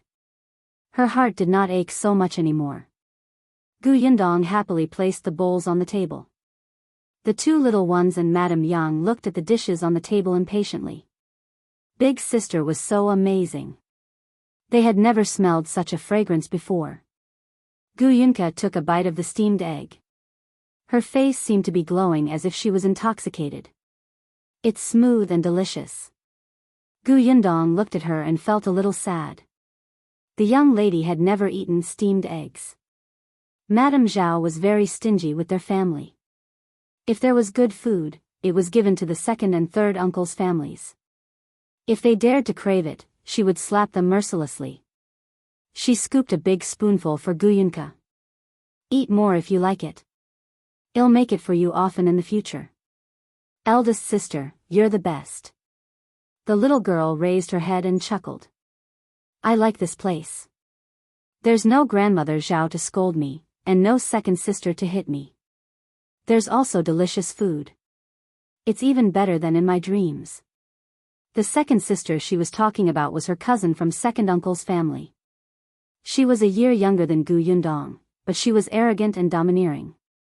Seeing that Gu Yunka was pink and tender and prettier than her, she often pinched her. The little girl cried and ran to look for Gu Yundong. The original host Gu Yundong was a crybaby and weak person, but she still helped her to reason with the girl from second uncle's family. In the end, they quarreled. Mrs. Zhao immediately slapped her, causing her ear to bleed. She lay on the bed for a few days before she recovered. The young Gu Yunka was frightened. From then on, she did not complain anymore. She cried silently when she was pinched. In the end, she simply stayed in her room all day and did not go out. Now that Madame Zhao and second sister were not here, her personality gradually became cheerful.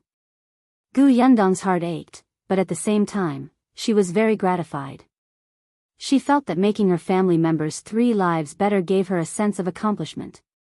Gu Yunshu and Madame Yang also felt sorry for Gu Yunka. They each scooped a spoonful of steamed eggs for her to eat. On the little girl's left was her eldest sister, and on her right was her brother.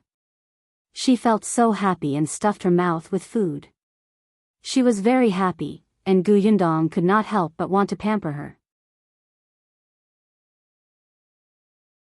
Not only her, but Madame Yang, Gu Yunshu, and Aunt Ku also praised her culinary skills endlessly.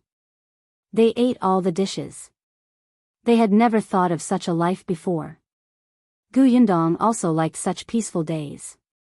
The only thing she was worried about was that the money was decreasing bit by bit.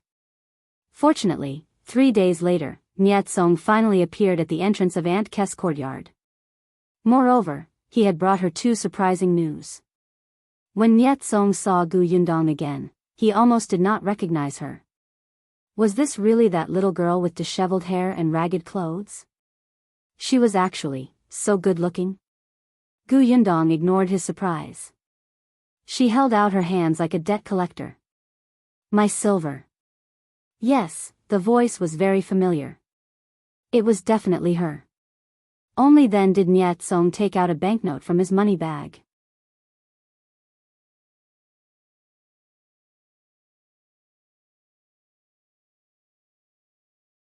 Chapter 38. Got money. The banknote was for $50 worth of silver, and it had symbol of the Huaxing Bank, which was accepted in the entire country. Gu Yundong's eyes lit up involuntarily. She heard Nyetsong say, "This is a reward from the provincial governor. Your drawing is too useful." We took it and split up to search for him. I didn't expect that more than one person seems to have seen him. Just last night, he was captured by us. Even his subordinates were wiped out. Nyetsong was still very excited when he said this. Although he had been busy for a few days, he was in high spirits. The governor said that you've made a great contribution. You didn't know, but that bandit entered the city at an unknown time. If we couldn't catch him until a few days later, something would have happened to us. Take the $50 of silver and buy yourself something good. Look at you.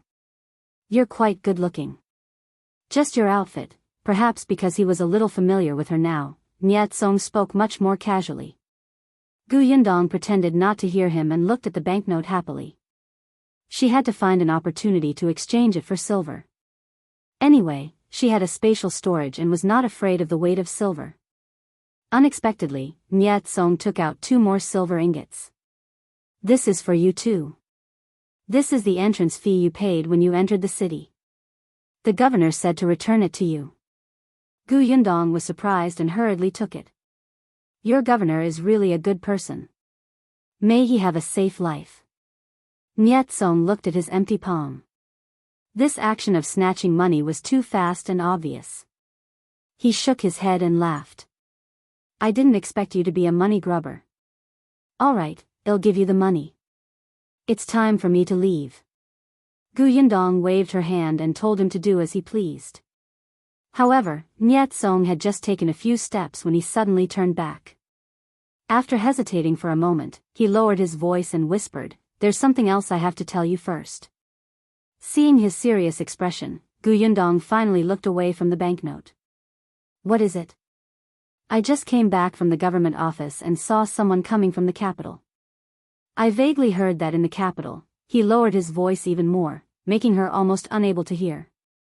"The emperor has passed away." Gu Yindong was stunned. The emperor was a word that was very, very far away from her. However, she did not have a good impression of the emperor. There had been a disaster in Yongning Prefecture, and countless people had starved to death. For so long, the imperial court had yet to send people over to deal with the disaster. She had heard that even so, the emperor was still drinking and having fun in the palace. He had obtained concubines one after another and even coincidentally wanted to increase taxes. He was an out-and-out fatuous ruler. It was good that he had passed away.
When they suddenly saw a large carriage coming over, they immediately ran up chattering. There were only 2 families in the village who had ox carts. The carriages were very expensive. They could not even afford to ride them, let alone buy them. Now that they saw the energetic and tall horse, they immediately surrounded it curiously. Who was this? Why did he come to their village in a carriage? What was even more strange was that there was a pushcart dragged behind the carriage. The coachman slowed down. Gu Yundong opened the curtains and saw a child walking to the side. She waved at him and handed him a candy. "Do you know how to get to the village chief's house?" she asked. The child looked to be about the same size as Gu Yunshu. When he saw the sweets, his eyes lit up and he was about to drool. Their village was not very rich, so they did not have many chances to eat sweets. Children like them could only have a bite during the new year. He nodded hurriedly. "I know, one no. I'll bring you there." He stuffed the candy into his mouth and ran to lead the way. The other children were envious. If they had known earlier, they would have run faster and been the first to speak. Only then did Gu Yundong put down the curtains. However, the next moment, she suddenly lifted the curtains and looked at the figure that flashed past not far away. She felt that it was familiar.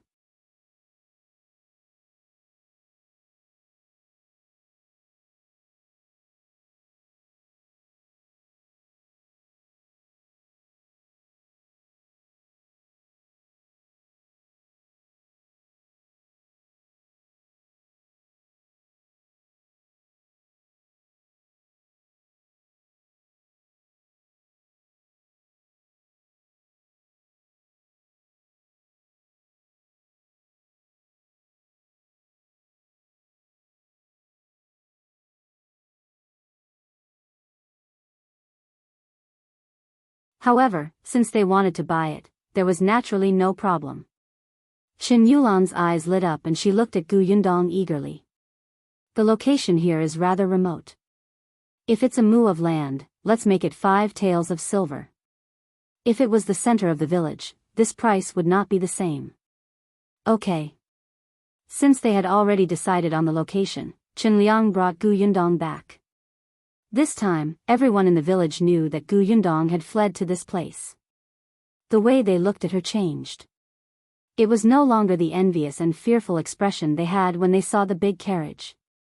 Instead, there was a hint of sympathy and disdain. The children who were originally surrounding the carriage and watching curiously were also brought home by their own adults. Some of them even muttered before they left, "So it's a rented carriage." One thought it was a rich family. They're putting on airs and pretending to be young people from rich families. No wonder they only gave 1 piece of candy and made the other children run with them. They're really stingy. Gu Yundong did not hear that. She had already entered the village chief's house and bought the mu of land. The village chief would settle the deed another day. There's one more thing I want to trouble you with, village chief. Chen Liang accepted the silver and let her sit. Go ahead. You're tuning into the Biyao's Wuxia Chronicles YouTube channel. Don't forget to subscribe and join us on this journey to catch the most captivating stories.